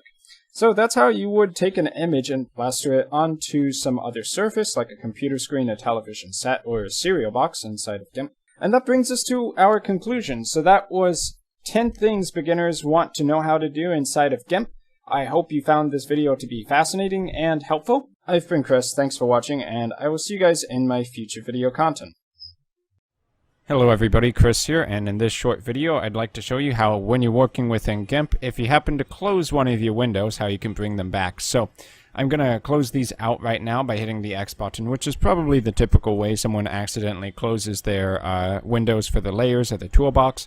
And all you really need to do in order to bring them back is go up to the Windows section of the menu and look for recently closed dialogues or docs, and it will have the ones that you just closed basically. So Toolbox will bring it up in the same location it was before, and if we go recently closed docs and then layers, it'll bring up that window as well. Now if you want to bring up additional windows, you can always do that by going to Windows, Dockable Dialogues, and choose any from the list to appear on the screen. For instance, histogram, and there you go, you can put it anywhere and use it as a window just like the standard ones. So that's really all there is to it. I've been Chris, thank you for watching this video, and I'll see you in my next one. Hello everybody, in this brief GIMP tutorial I'm going to be showing you how you can take a finished work inside of GIMP and export it as an actual image type, which could include PNG files, JPEG, GIF, or most other image types that you're used to seeing online. So when you go up to the File menu, you would think that normally you would just save or save as, and that would give you a ability to export it as an image, but that's actually not true, because when you save it using save or save as, it's saving a .xcf file, and the .xcf is basically just what GIMP uses to edit this image, save it for further use, and stores all the layer information. So what you actually have to do is go to File and Export as, or if you've already exported it once, it'll say export to the last known location with the same image type, basically exporting again. So down here look for export or export as. We'll do export as right here, targeting the image to be saved on the desktop. It may default to an image type right here, but if you want to save it to a specific type instead of just PNG, then you can go down here where it says all export images, click and choose the image type of your choice. So for instance, you could be looking for .jpeg right here. That's a very common image type. .gif, GIF, and that's another image type.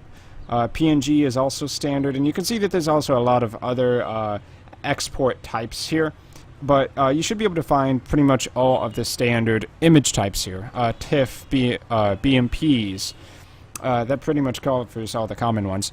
So yeah, that's what you find it. So once you have the location set and the name with the right image format, just save it to the location. Go ahead with the settings here. Usually you can just leave them as defaults. And then on the location, it's going to be available, exported properly as a real image and not as a .xcf file. So you can go ahead, open it up just to confirm that the image is in fact exported, and from there, do what you want with it. So that's all for this tutorial. Thank you very much for watching, and until my next video, I'll see you then.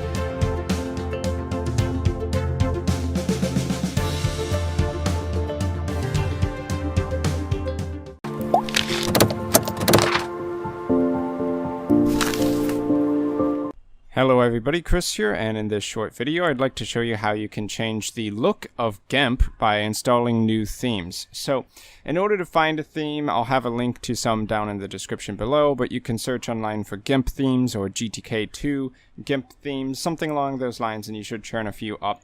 But here I'm going to be installing this better GTK2 themes for GIMP 2.8 pack. So where we have to install this to on a Windows machine is going to be program files /gimp2/share/gimp/2.0/themes. And in this directory, by default, you're going to have the default theme and the small theme.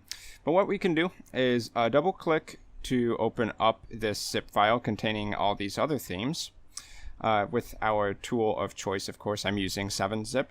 And we can drag these all outside of that zip file into the themes directory.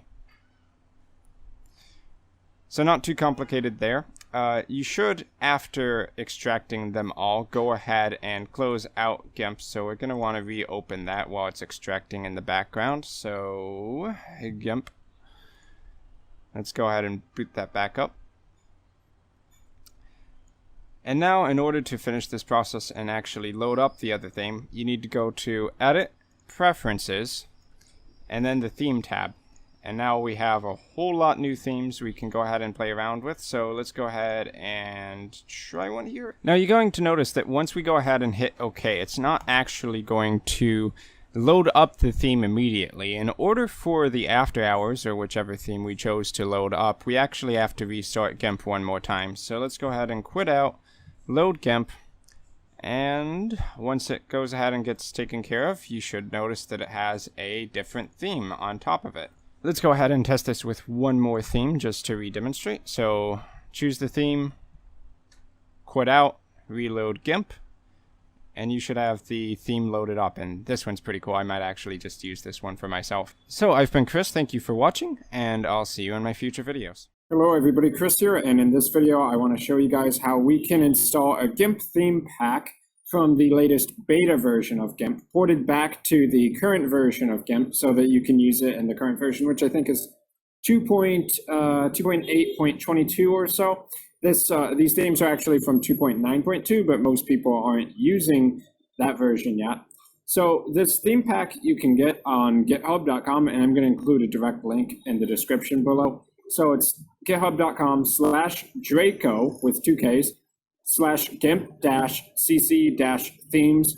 And once you go ahead and download that, which you can do by hitting clone or download, either open in desktop, which will use the GitHub desktop application, or if you want to do a direct download, which probably most people do, just click download zip, download it in the browser or a download manager of your choice. And then where you need to extract the theme files is to, on Windows, C drive /users/ the name of your user account, which in this case is Chris for me, /GIMP-2.8/themes. Also, it's available on the web page if you need the full written description of that. And what you do is you open up the zip file, which initially will give you a folder that says GIMP CC themes master. But what we actually need is everything inside of that. So rather than extracting the top level folder directly, you need to get these individual themes. So GIMP CC theme, darker, darkest, gray, light, lighter. Drag and drop all of those into C drive users, name of your user, GIMP 2.8/themes. And then once that's done, you should restart GIMP, go into Edit, Preferences, and then Theme is the third option in the Preferences menu. If you restarted GIMP, you should see all of the new themes loaded up here, so you can select one of them. Probably gray or darker is what most people are going to want if you are trying to get a darker theme. So select that, and then you're going to need to restart GIMP one more time. So let's go ahead and do that. Now you can see on this loading bar, it's already loaded up. And then we get into the new theme for GIMP, which in this case is much closer to what you would have in something like Photoshop, where you have a dark black background and white text for the menus. And now, once again, as I mentioned at the start, these themes are basically being backported from version 2.9.2 of GIMP. So an alternative of actually doing this process is just to download the latest testing version of GIMP But that said, if you do that, you may run into bugs or crashes all the time. So this is a more stable way to do it. So once again, link in the description to this GitHub location where you can download the themes. It's got the written instructions there, which are pretty basic. You just have to basically replace your username here on Windows and make sure there's the proper backslashes. But aside from that, I've been Chris. Hope this helps you getting set up with some extra themes in GIMP, and I will see you guys in my future video content. Hello everybody, Chris here, and in this video I'd like to show you 5 techniques to help text stand out against bright backgrounds within GIMP. And we're skipping the obvious one of just changing the text color here from white to black. So the first technique I'm going to show here is text shadow. This is probably the easiest method within GIMP. So when you have text created, you can go up to Filters, Light and Shadow, Drop Shadow, and specify offsets, blur radius. In most cases, you can just set a blur radius and increase the opacity if you want it to really stand out. I think it defaults to 60 or so. And leave allow resizing checked only if you actually want the document to resize. So in this case, I'm making a YouTube thumbnail, so I specifically want it to be 180p resolution. So let's go ahead and do that. And you can see it's added some nice shadow behind the text, and it makes it stand out a lot better. Especially for having white text on a white background, having drop shadow is invaluable. So a similar technique we can use is to actually go to the layers, right-click it, and click Alpha to Selection. And then we're going to create a new layer. And in this new layer, we'll basically create a mirror copy of that text. But we're going to use the color black to go behind it. So it's kind of like creating drop shadow, but a little different. And now that we have that, I'm going to drag the layer down below. And I'm going to move that particular layer anywhere we want. So you can have it basically be on any side of the text that you want. And it's like a really thick shadow that you can have behind your text. So that looks pretty good, for instance. Okay. So those are 2 ways. I'm going to disable that layer for right now. And the next is to create a background box. So what I mean by this is rather than creating a full background that's darker, we will instead select the portion of our image or thumbnail, whatever you're creating, that has text. And we're going to create basically a black box behind there. You can use a pattern. You can create basically anything you want to go in there. The point is to leave the main image intact while making it very visible for our text. And if you want to go a step beyond that, maybe you want part of the image to show behind this black box, we can lower the opacity on the black box to something like 50%, and it still makes the text a lot more visible, but it also keeps the image and text in the background. So that's a cool way to do it. So let's see, transparency plus a dark background. Okay. The idea here is we have this background layer. You may need to create one, but on that background layer, first I'll hide the visibility of our image. We set it to a dark color like black, or whatever you think works best. Black and white work well together, obviously. And then we want part of this to stand out while actually having this image show. So you put a dark background color behind your image, and then we lower the opacity of the image until the text stands out enough. So I think something like 65-ish, maybe 70 here works fine.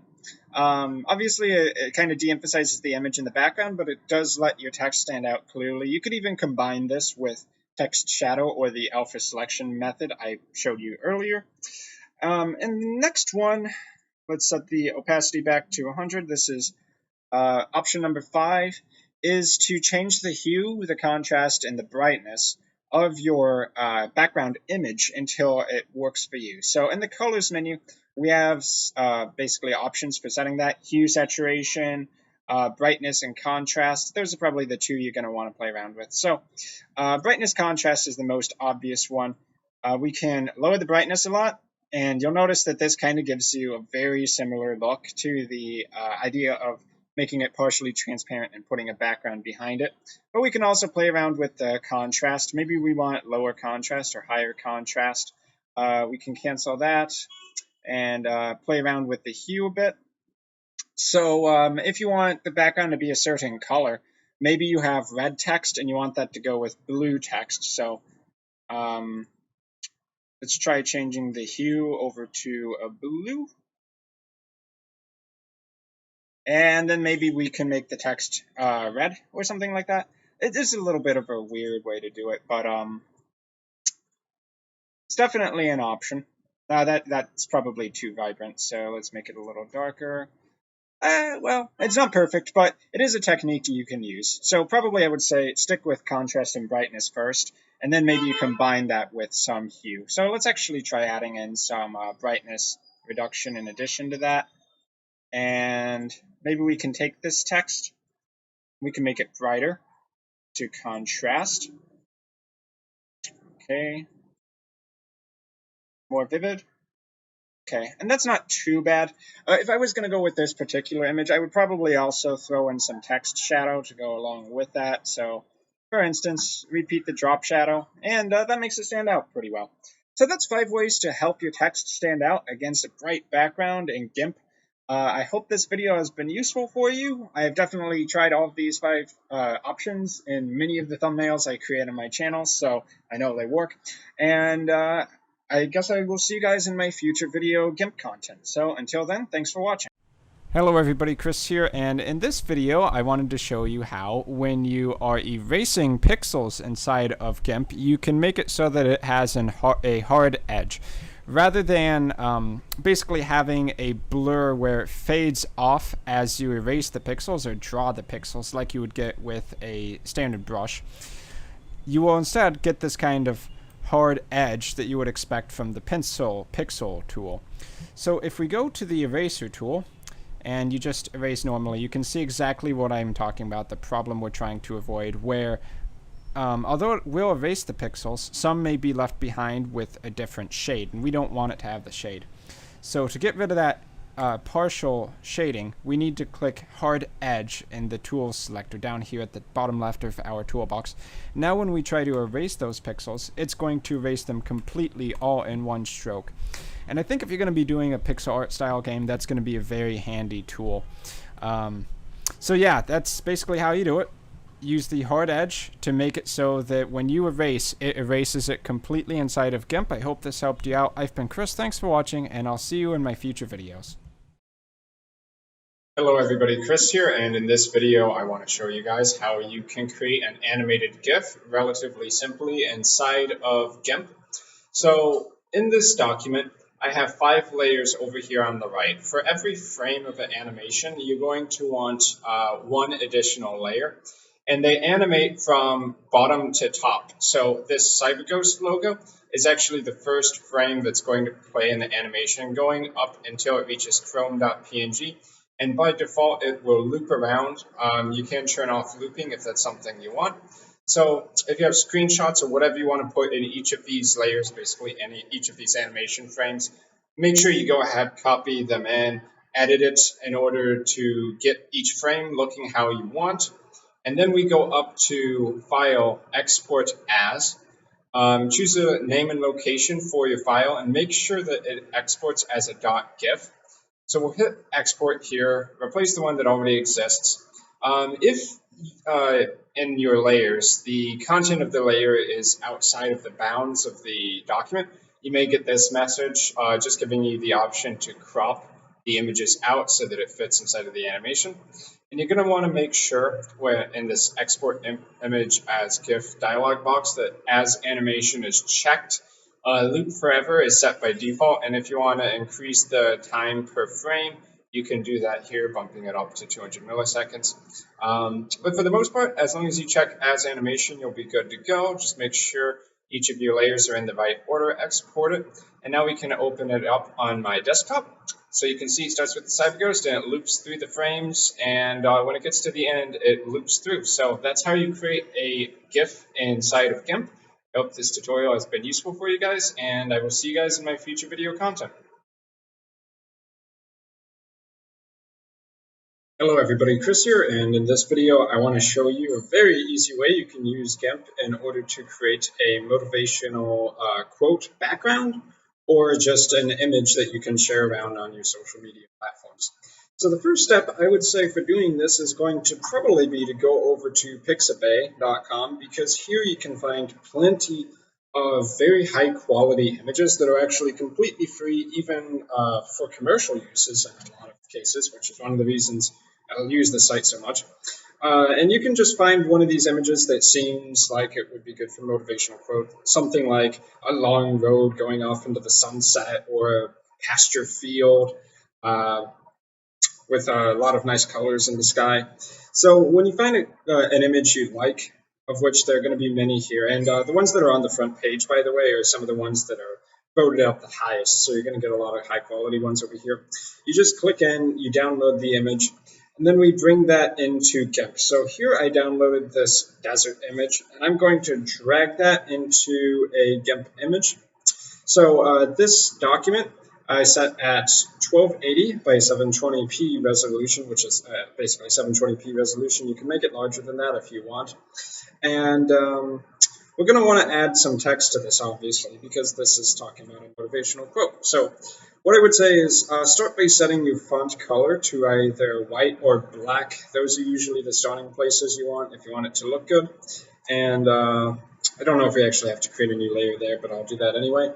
Go over to the text tool over here, and you're going to want to choose a font you like. If none of the default fonts on Windows interest you, you can go online to sites like DaFont and grab one that you like. I'm very fond of this font, Chunk 5X. I've been using it for a lot of my thumbnails, so I'm going to stick with that. Change the font size over here. 200 pixels is probably a little too big for this, but whatever size you think is good. And make sure that the color is the one you want it over here. You may also want to center the text in the box, but it may not be necessary also.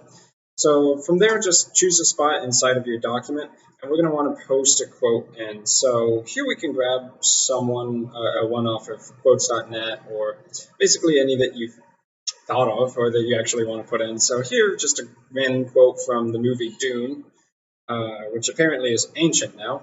Spice extends life, the spice expands consciousness. No idea what that means, but hey, motivational enough, right? So we can see here, after I copy and paste that in, it's still a little big, so I'm going to select all the text here, and we're going to shrink it probably down to 100. So let's make it 2 lines here, and center it. That's probably still too big. So I'm going to make that centered over here on the left, and drop it down to 75. Maybe even 70 to make sure it fits. And under image, we can add in new guides. So I'm going to go to guides, new %, and add a vertical guide to make sure that this text gets centered. And that's a start there. But we're also going to need to add in what this quote's from. So in this case, it's the movie Dune, 1984. You can copy that text. And let's increase the font size for this next box. And I'll put it over here, copy and paste that in. It looks like, this font actually doesn't support the square brackets. So instead I'll replace that with a couple hyphens. Put that over here. And now we have a problem, which is that the background image is basically too vibrant in colors, so certain parts of our text don't stand out so well. It looks fine over here when it has a blue background, but when it's kind of cloudy white red, that's not going to cut it. So a couple ways we can get around this. One would be to create a background square. So if we added a layer here and then drew a box, filled it in, that would be one, and of course we can lower the opacity just so that it's dark enough so that we can actually read the quote. But I think the way most people are going to want to do this is to right-click in Alpha to Selection, and then we're going to go up to Filters, Shadow, Drop Shadow, and Blur Radius High, and Opacity, I like 80-90% in opacity, and this is going to give drop shadow to the text. So just by doing that, you can see the text is immediately a lot more readable. And we will repeat the drop shadow on this text as well. And we may want to play around with this a little bit more to get it to be maybe a little bit more standout, but I think this will actually do pretty decent. So Took just a few minutes, and we've created a motivational background, and we could export this and then save it as our background on our desktop. Let's actually go ahead and do that for fun. So, desktop, background, I'll save it as a JPEG since there's no need for transparency. Minimize everything, right click, and set as desktop background. So, bam. The text may be a little bit big here, and maybe we would have wanted to make it with resolution 1920 by 1080, but that's not too bad for a few minutes of work. So I've been Chris, thanks for watching this video on how to create a motivational post background, and I will see you guys in my future video content. Hello everybody, Chris here, and in this video I'd like to show you how to install the latest development builds of GIMP onto your Ubuntu system. And it's going to be using a pretty brief tutorial up here on this web page. I'll have a link in the description if you want to follow along. And there's a few commands we're basically going to need. Adding a PPA repository that was set up by Thorsten Statten. And we're just going to go ahead and put in these commands because that's basically what you got to do here. So first there's the add apt repository PPA, Otto, Kessel, Goulash, GIMP Edge. I'll also have the commands in the description. But yeah, I'm getting them from this page. So add in the PPA, and then you gotta update your Ubuntu system. Then finally do an apt-get install GIMP, which is now going to use the latest cutting-edge version of GIMP rather than ones that may have been installed on a default Ubuntu system. So I'm going to let this go ahead and install.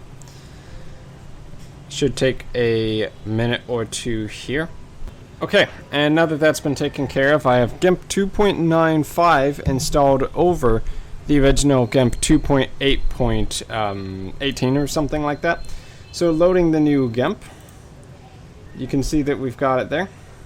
And that's basically all there is to setting up the development version of GIMP in Ubuntu Linux or Linux Mint. So I've been Chris, thanks for watching, and I hope this helped you out. I'll see you in my future videos.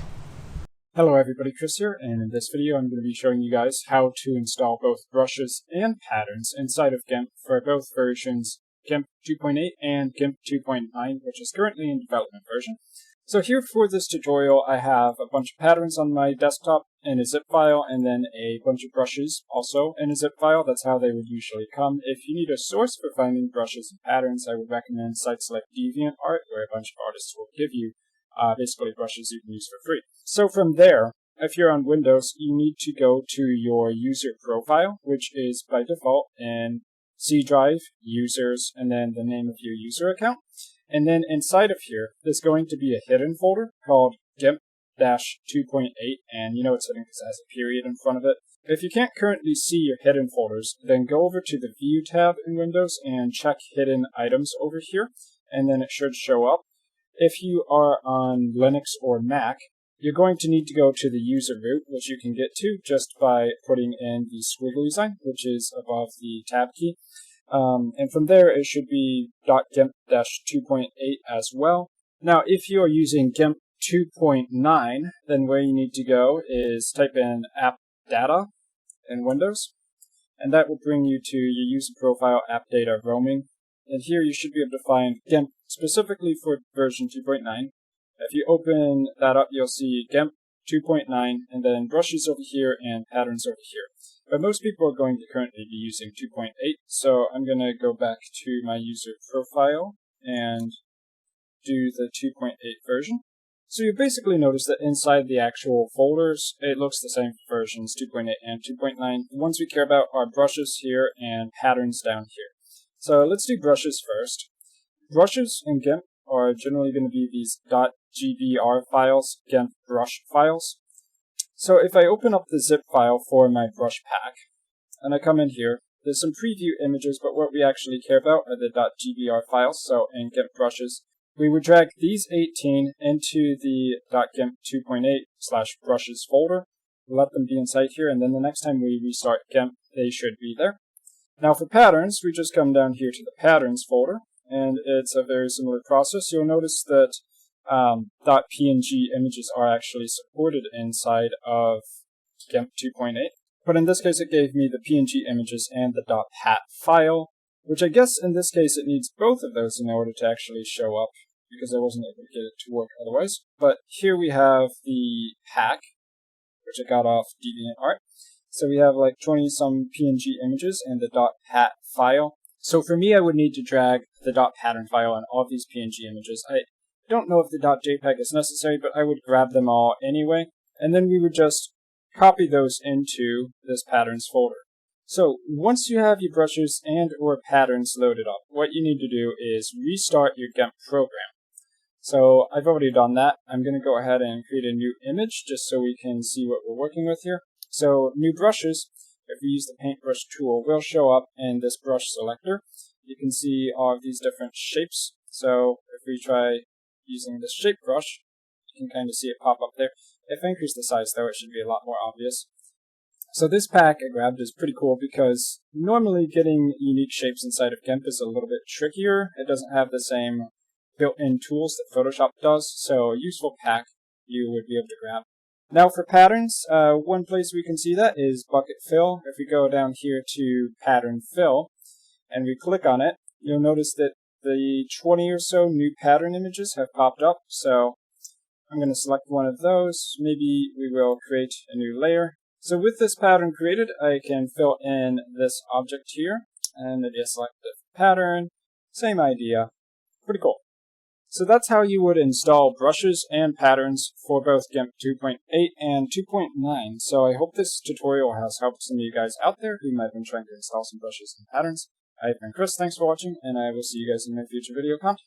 Hello everybody, Chris here, and in this video I'm going to be showing you guys a little bit about blend modes inside of GIMP 2.10. So blend modes are where you take a layer and you go up here and you set one of these different effects, which for the most part interact with the color of that layer, but can also affect things like brightness and luminosity. And to the eye at least, if you choose some of the further down ones, you can actually have it get an interesting interaction with the background layer where certain elements of the background will show through more than the less noticeable elements in the background. Because how the layer modes work is that they interact with the layer behind it. So it's not just putting a color effect on one layer like you might see in a filter, but rather it absolutely depends on the layer behind the blend mode in order to determine how it's going to look in the final effect. So when we go to the drop down for blend modes, which is in the top right hand corner, we get a lot of different effects. I believe they had like 21 before, but now in the latest version it's quite a few more than that. And you can just kind of go down through these. Honestly, the best way to get an idea of exactly what each one does is to see it. But generally what happens is it'll take the colors of everything in the layer you're adjusting for and measure it against the background and create an effect for those areas. So for instance, a reasonably simple mode we can take a look at is lighten only, right down here, 6th in the list currently. And when we take a look at the effect, it almost gives the appearance of the character being ethereal in nature. You can kind of see behind him, similar to if we had set opacity, but it gives you a different look because instead of really applying like opacity all across the board, it's taking some of these lighter, less noticeable areas and those become more see-through. Whereas these areas that have really solid colors, like this white on the arm, and the checker squares for this leather armor are still pretty visible. So if we compare that to just doing 50% opacity, by reverting it to mode normal and putting the opacity to 50, you can see it does look a little bit different than the lighten only mode. But if you're looking for something a little more dramatic, we could try subtract here. So how this subtract mode would work is it'll take the color values in all of the pixel areas for the layer behind it, and it'll subtract those color values from the top layer. So for the most part, what you get left with are just some very dark shaded areas. So this face, which would have normally been white, loses a lot of its color, and you know that when you shift white away from actually having color, it goes towards black. Black being where it would not have any color. You can see that it's obviously not a pure black here. The exact results are going to depend on whatever is actually behind it. So if you swap in a different background image, it's going to look a bit different. So another one that I'm a pretty big fan of is Divide over here, because Divide gives you a really cool ghostly look. So just guessing of how this works mathematically, dividing the first color by the second color, and if you're talking about color on a scale from 0 to 1, you multiply those values together, it's actually going to increase its value or shift it more towards white. So that's why you see so much white inside of here. I could be wrong on that, but the important thing for you is the look that you actually get when you apply these kind of effects. If you want to see the math itself, I would go check out the GIMP website because they actually have some of that listed there. Let's just quickly go through some of the effects. So luminance over here, taking the colors of the background image and applying it to the visibility or the brightness of the top image. So you see exactly the same shape, but with the colors of the background image. Let's just kind of scroll up here using the middle mouse wheel, and you can see there's a lot of really interesting looks you can get here, just by really going and playing around with it. So there's grain extract, kind of similar to divide, exclusion, difference, so on and so forth. And then up here at the top, one that you can actually use for more practical purposes, erase. Rather than having to create a layer mask, you can just have a layer serve as a mask. So basically, wherever this layer has color matching with the bottom layer, it's just going to erase that from the final image. So basically, you just take this image, and it becomes a completely transparent paste over on top of the second image. So if you needed to do anything like that, that is a useful tool. Just remember that when you want to try these blend modes out, you absolutely need two layers. You need the layer behind it, which is going to have color values that the first layer, the mode layer, actually interacts with. So whatever layer you want to add a blend mode or a layer mode to, just put that on top and go on this drop-down list, and you should be able to get some cool effects going on there. Hopefully I gave you a decent idea here of what blend modes are, how they work, how to use them, so on and so forth. Inside of GIMP 2.10, I've been Chris. Thanks for watching, and I will see you guys in my future video content. Hello everybody, Chris here, and in this video I want to show you guys how we can do a spiral text inside of GIMP by using the text to path command. And the end result we're going to be shooting for is going to be something like this, where we have text on a record and it's going around and around in a very subtle spiral until it gets to the center area there, and the text basically just writes along that path.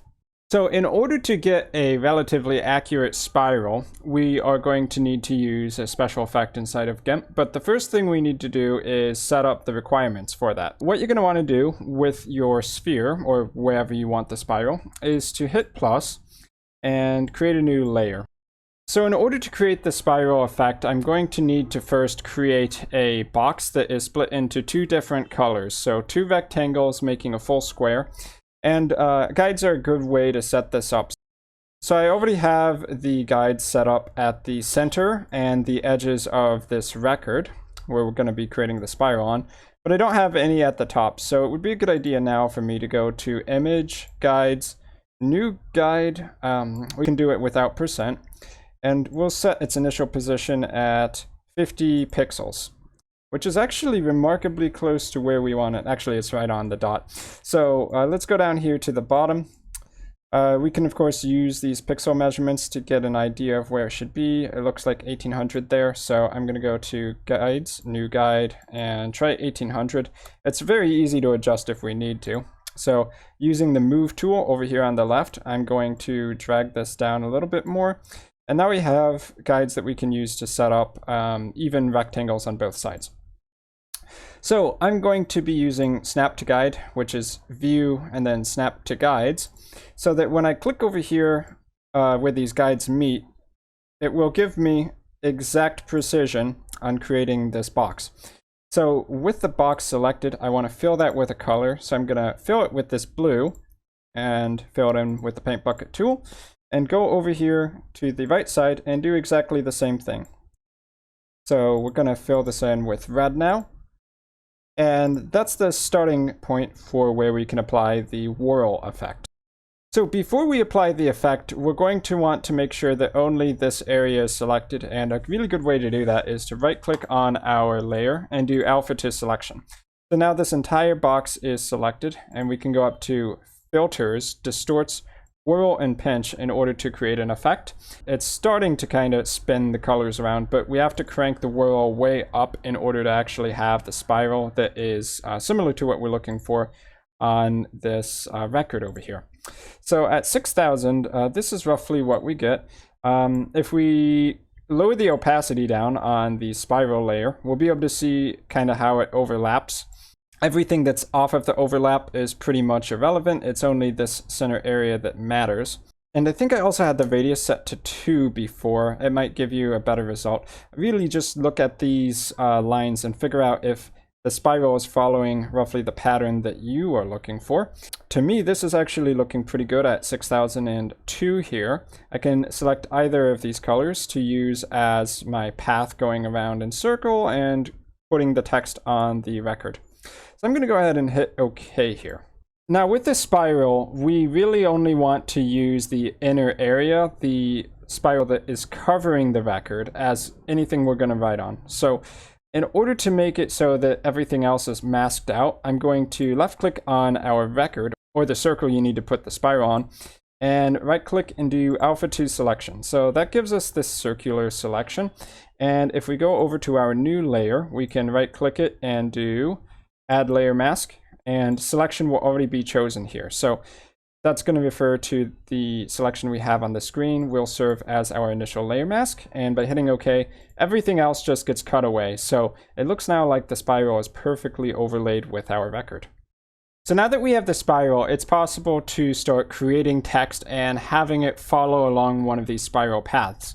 Now it is possible to select by color and select one of these blues and reds and then make it so that your path goes around the color selection, though that usually takes a really long time and your results are going to be kind of skewed if you do it that way. So how I prefer to do it is to use the paths tool. And with the paths tool, what we're going to do is trace along one of these borders. So you can pick a space you want to start somewhere in here. And by the way, if you want the spiral to spin and start at a different area altogether, what you can do is use the rotate tool on the spiral, kind of like this, and then hit rotate.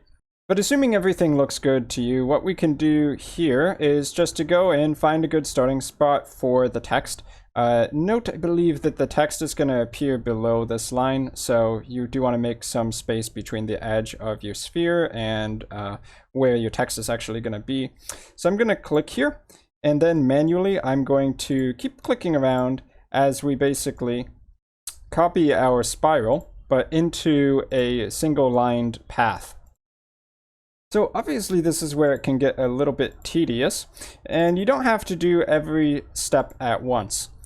You could just put your spiral up to about here and then add a line of text, and then after you've decided that that's good, then you can continue around and around. So let's take this path we just created and actually type some text here.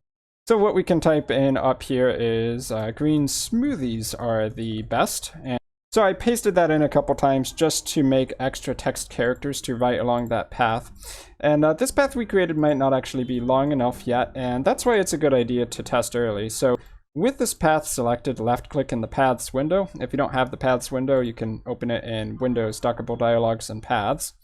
Now we go over to the layers where we have our text, and all we need to do is right click and do text along path, which will create a new text path that we can create our final text from.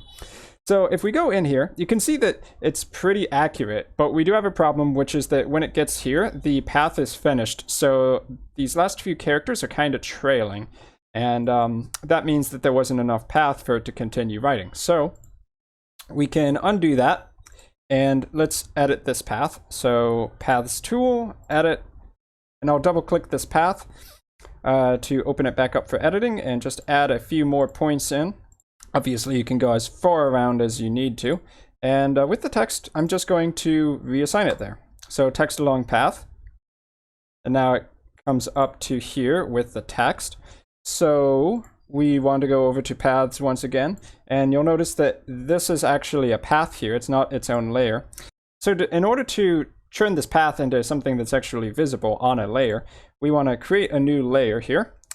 We want to make sure that this path is selected, and we want to right click it and do path to selection.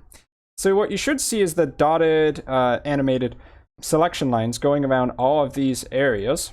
And now we can go over to layers and actually just fill these in with the paint bucket. So paint bucket, color of your choice, left click to fill it in, and we've created text all the way around from the left side to the bottom right side. If we hide the path, we can see that this text is now appearing there. So if we hide our spiral, we can see how it looks on the actual disk.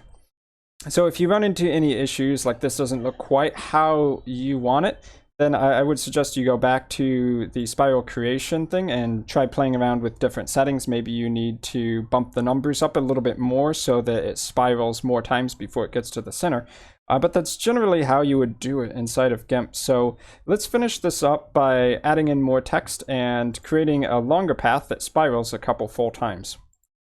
I'm going to delete this layer here, and I'm going to double click on the path, making sure I'm in edit mode here. Oh wait, that's the wrong path. It's the unnamed one. We can actually delete that text created path because we don't need that right now. And in order to finish this, of course, we also need the spiral to be visible. So we have a tracing line. And let's just keep going around here.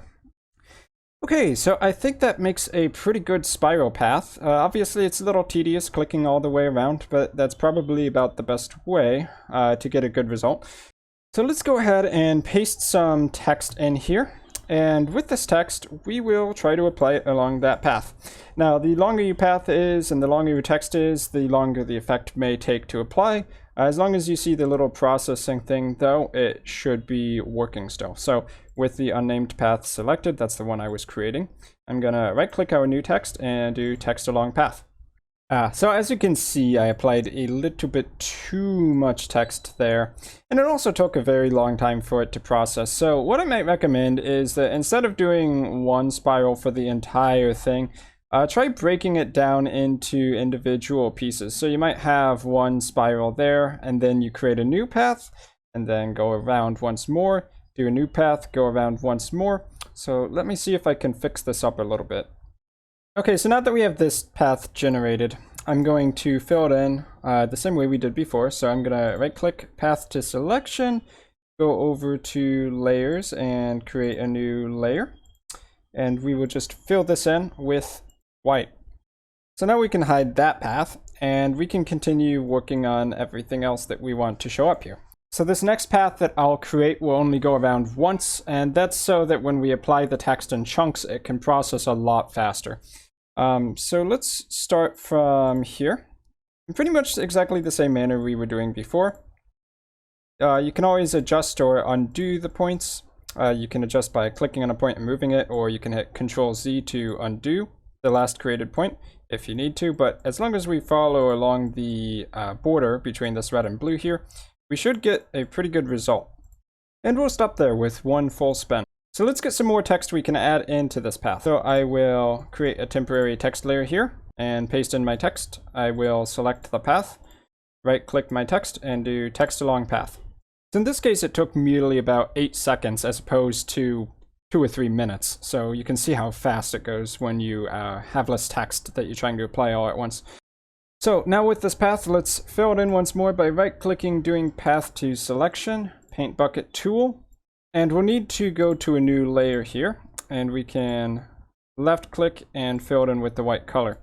Now, as long as you have a new layer created, you could also just right-click on the path and do fill path with solid color, which should use the foreground color. So exactly like using the paint bucket tool, we're just filling in the path in a different way.